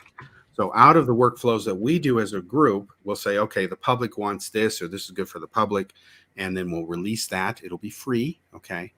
And because it'll impose standards in ufology, standard methods and approaches like real science does, it will help separate ufology from ufology by its inherent dynamics, okay? Just like a credible database automatically will help separate and filter bogus data if it's coded correctly. Doesn't matter what the data is, unless it's pure garbage and you don't know that. So I just wanted to update, because I thank you at the beginning of the video that we're hopefully finishing filming tomorrow, because I show how this started a year ago on the day, January 27th, a year ago, when I showed you. Yeah, I'm in sort of the same boat. I have this, I have this Linux project, and it's like a year over. Mine's a year over the schedule already. Mm-hmm. But that's what happens when you're like try to be Superman and take on projects way too big for you and try to do everything yeah, I really gotta work on my software project. It's way behind. But well, yeah. what I've had to do is because I was behind before, but what honestly things never permanently got off rails when Melissa was down here because she got marooned here an extra week, and I had timed leaving a job and starting another one and all that during the 2-week time she was here. And then what happened is because she had to get COVID tests, everything ahead of time, as you may remember, they ran out of tests and didn't tell us. And she got stuck here. She couldn't get on the flight. And so she had to buy. Yeah, you told me about that. Yeah. But I'm sure you were happy for an extra week with her. Oh, I was. Is she ever moving in with you, or are you moving in with her, or what are you doing, dude? Well, Like, no offense. Look, I don't want to be an asshole here, Calcorf, but one of these things is not like the other. Right? I don't know if she's soft in the head or a little blind. I don't know what's going on. Maybe you're hung like a horse, or you got a wallet that you said would you choke a horse. I don't know what it is, but she's into you. You better marry that girl tomorrow, you dummy. Like as fast as possible before she changes her mind. Right? As fast as possible. This is what. Listen, put it back up. Just another day in ufology where a guy that looks like Calcorf can get a hot young girlfriend. I don't know how this happens. I don't either. I don't know. Okay. I don't either, but it happened. Yeah, you better hurry up and marry her, dude. You better hurry up. Bastard. But no, all kidding aside, and yes, I'm very lucky to be with her and blessed. It's working fine. She's definitely your better half, dude. Oh yeah. She of course has a son, and he's visiting tonight, and he's going to be he's in high school, and he's a teenager. I think he's around 16, and he's 6'5". I've seen pics. He's a big dude. He looks like a football player. Yeah. Yeah. So or a wrestler, right? He's going to be in a position where he'll be entering on his own, and then she'll be able to move her. Yeah, I think she told me that once he gets to college, maybe, right? Exactly. So, but she's lived in the same area for many years. Well, we just passed 3 hours, so we're gonna have to bounce on out of here. Yeah. I appreciate all the panel Getting members. late. That was last minute, so thanks for dropping in here, Cal. And, Hey, no worries. I want Thank to you. Carrie and we had Lord Ludicrous Plaid and everybody else. Tim F. and Tim F. and Bobby, and so thanks for all the participants. We're going to try to move on from this, but it's interesting how much of a big bomb this seems to have been, because I mean, everybody's talking about this. They need more of it, Stephen. I think it's good. At least we start a discussion, you know. Yeah. And I really want to reiterate the fact that some of these people need to learn that there is a growing chorus of people that are tired of this fake shit, and it's not going to fly anymore. You're not going to be able to get away with shit like this no more. That's Especially on the internet. Yeah, that time is over. I think is a change because everyone's gearing up for the 75th. I got a briefing from a producer on who was doing what, and the city of Roswell is holding weekly meetings with the Roswell Daily Record to kick out things weekly and monthly in the big buildup, because about 22% of their budget is going to come from this event, and they're counting the chickens before the money's there. So I'm on it after these books ship and the software in February, because I have the new Roswell update coming out. And there's a internet trail that I left that proves that a bunch of new stuff. So anyway. Okay. Well, all right, Stephen, thank you. We're going to throw you on out of here. Say hi to your better half for me. I certainly will. I'll tell her. All right. Thanks, Cal. And Kari, Thank you for having me. You were well, you're always welcome here. You're kind of the contributing producer and all that stuff. So I'm going to let you on the show. Yeah. When you're not busy with other shows. I mean, that crystal hippie bitches that's my starting evil to piss twin. me off. That's my evil twin. Crystal that one hippie time I was bitches abducted by aliens. Check us out. They're starting to piss me off. These crystal hippie bitches borrowing my contributing producer. Yeah. I'll see you on Wednesday. I'll see you on Wednesday. I think they're doing a great job, and so are you, being a co-host there, and they're lucky to have you, and so am I. So yeah, good for you. I'm gonna throw you out of here as well now. Bye, everyone. There we go. And I just want to remind everybody that there's 2 ways to support us. You could throw money at us. We're a viewer-supported show, either through Super Chats. Hold on a second there. Oh, maybe not. My panel participants bounced out of here, but that's okay. I can speak to them offline. So Two ways to support us. You can throw money at us, which means send a super chat, sign up for our Patreon for as little as $1 a month, or send a PayPal donation. There's links in the description on how to do that. The other way that you could support us, and this is just as important, friends, maybe more important, actually, and it costs absolutely nothing. And that would be to like, comment, subscribe, and share these videos. Tweet them. Put them on your Instagram. Put them on your Facebook. Retweet them. If you see these videos, share them on your social media.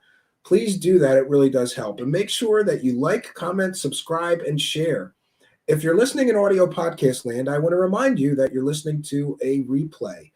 We do all the tapings live here on YouTube, Twitter, and Facebook, as well as other platforms. But the audio podcast it's a repeat, so you're missing half the fun. Go on over to YouTube, put Truth Seekers, one word, in the search bar, smash that subscribe button. When you see me, the funny looking guy with the glasses pop up, that would be me, the host of the show. Just put Truth Seekers in the YouTube search bar. We're the first one that pops up. Look for me with the sunglasses, smash the subscribe button, hit that notification bell, and you too will know when we're doing a live show. You're welcome. You are most welcome to come here and be a part of the lively discussions we have. We take comments, questions from the live chat. We welcome people to come right on the show and be panel members and take part in the discussion. Interactivity here is a big part of what we do.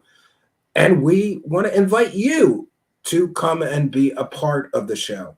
Don't just listen to the story. Come and be a part of the story with me. You are all most welcome. So I want to thank our panel participants. I want to thank Kari for doing that amazing job editing that clipped video. I want to thank Kurt from Theories of Everything for asking my question. And I apologize to him for that way that went.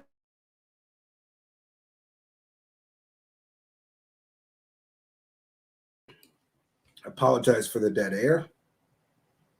So what can I say? This is where we leave. This is where we find ourselves.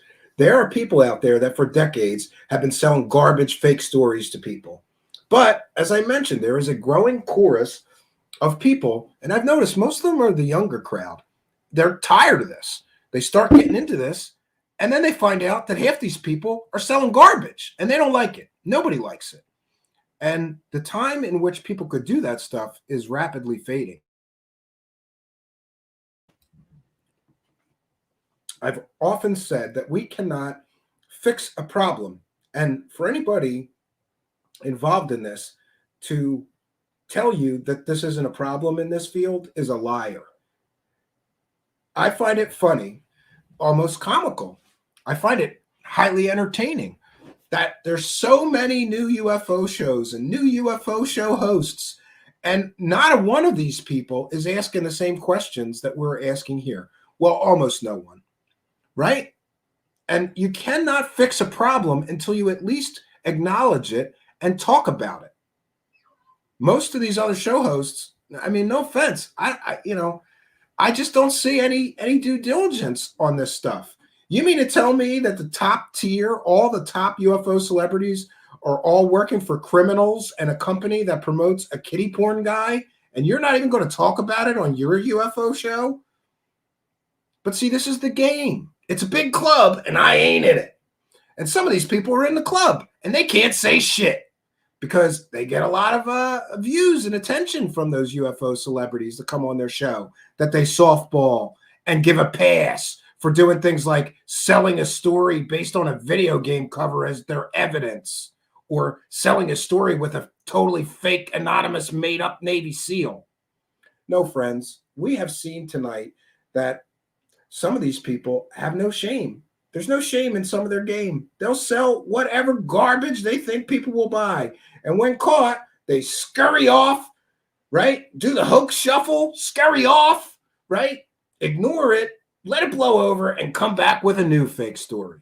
Seen it time and time again. But I'm hopeful that we're going to be seeing it less and less, because more and more of these people are starting to realize that there's people like me out there that are not going to accept this garbage, so-called evidence that they have to share, that are not going to accept this lazy, do nothing so-called investigative journalism work that these people claim that they're doing. No, we're not accepting that anymore. At least I'm not, and I hope you won't either, because it does nothing but damage the subject and make it more worthy of ridicule when people look into this and they find garbage like that, especially coming from the so-called top people in this so-called field or subject. But this is where we find ourselves. It's a crossroads of sorts. And I, for one, am happy that we've at least reached the crossroads. And I'm hopeful that we're going to see some positive change in the future. I did say I'm going to try to be kinder and gentler. Tonight, I was as fair, as calm, and as diplomatic as I could be in this situation. I really, really just want to start a conversation here about why is this acceptable. And by the way, it's all a game. You know that the UFO conference organizers know who's selling garbage fake stories. But if they put asses in the seats, those people don't care, and they book them anyway. It's a business. After all, it's show business, UFO-tainment. And part of the problem is that people know that this is going on, and they won't talk about it. Part of the problem is that there's all these UFO shows. How many shows has she been on where she's been interviewed? Who had the courage to ask her a question like I asked her? Who had the balls to hold her accountable for defrauding the public? Not many. But it is what it is. So I'm going to bounce on out of here. I'm sorry that this went so long. I wasn't planning on the panel, and it was hard to get through all the data points that we had to share. And again, I could go another 3 hours with all the fake stories she's been involved in. Carrot documents, look that one up. Carrot documents, the drones. It was so fake. But when that fell apart, she moved on to some new fake story that she could sell. So what can I say, folks? I'm always happy when there's an audience. Tonight we had a great one, some of our best numbers ever. Thank you all for being here and being part of the show, especially our panel members. Thanks very much to our super chatters, our PayPal donators, and our Patreon supporters. Remember, Patreon's $1 a month. We throw some extra content. We're going to be doing a Patreon-only stream this weekend just for Patreon supporters. So sign up. We'd love to have you. And we also provide on Patreon extra content and some of my music, and a lot of projects before they're made public go to Patreon first. It's sort of a sneak peek behind the scenes view of the show. So tonight we had a great audience. Thanks so much for being a part of it. No place that I would rather be, but we're running kind of long and we want to bounce on out of here. So until next time, friends, my name is Stephen Cambion, reminding you that sometimes the truth is ugly, but it's still always worth having. Good night, and God bless all of you.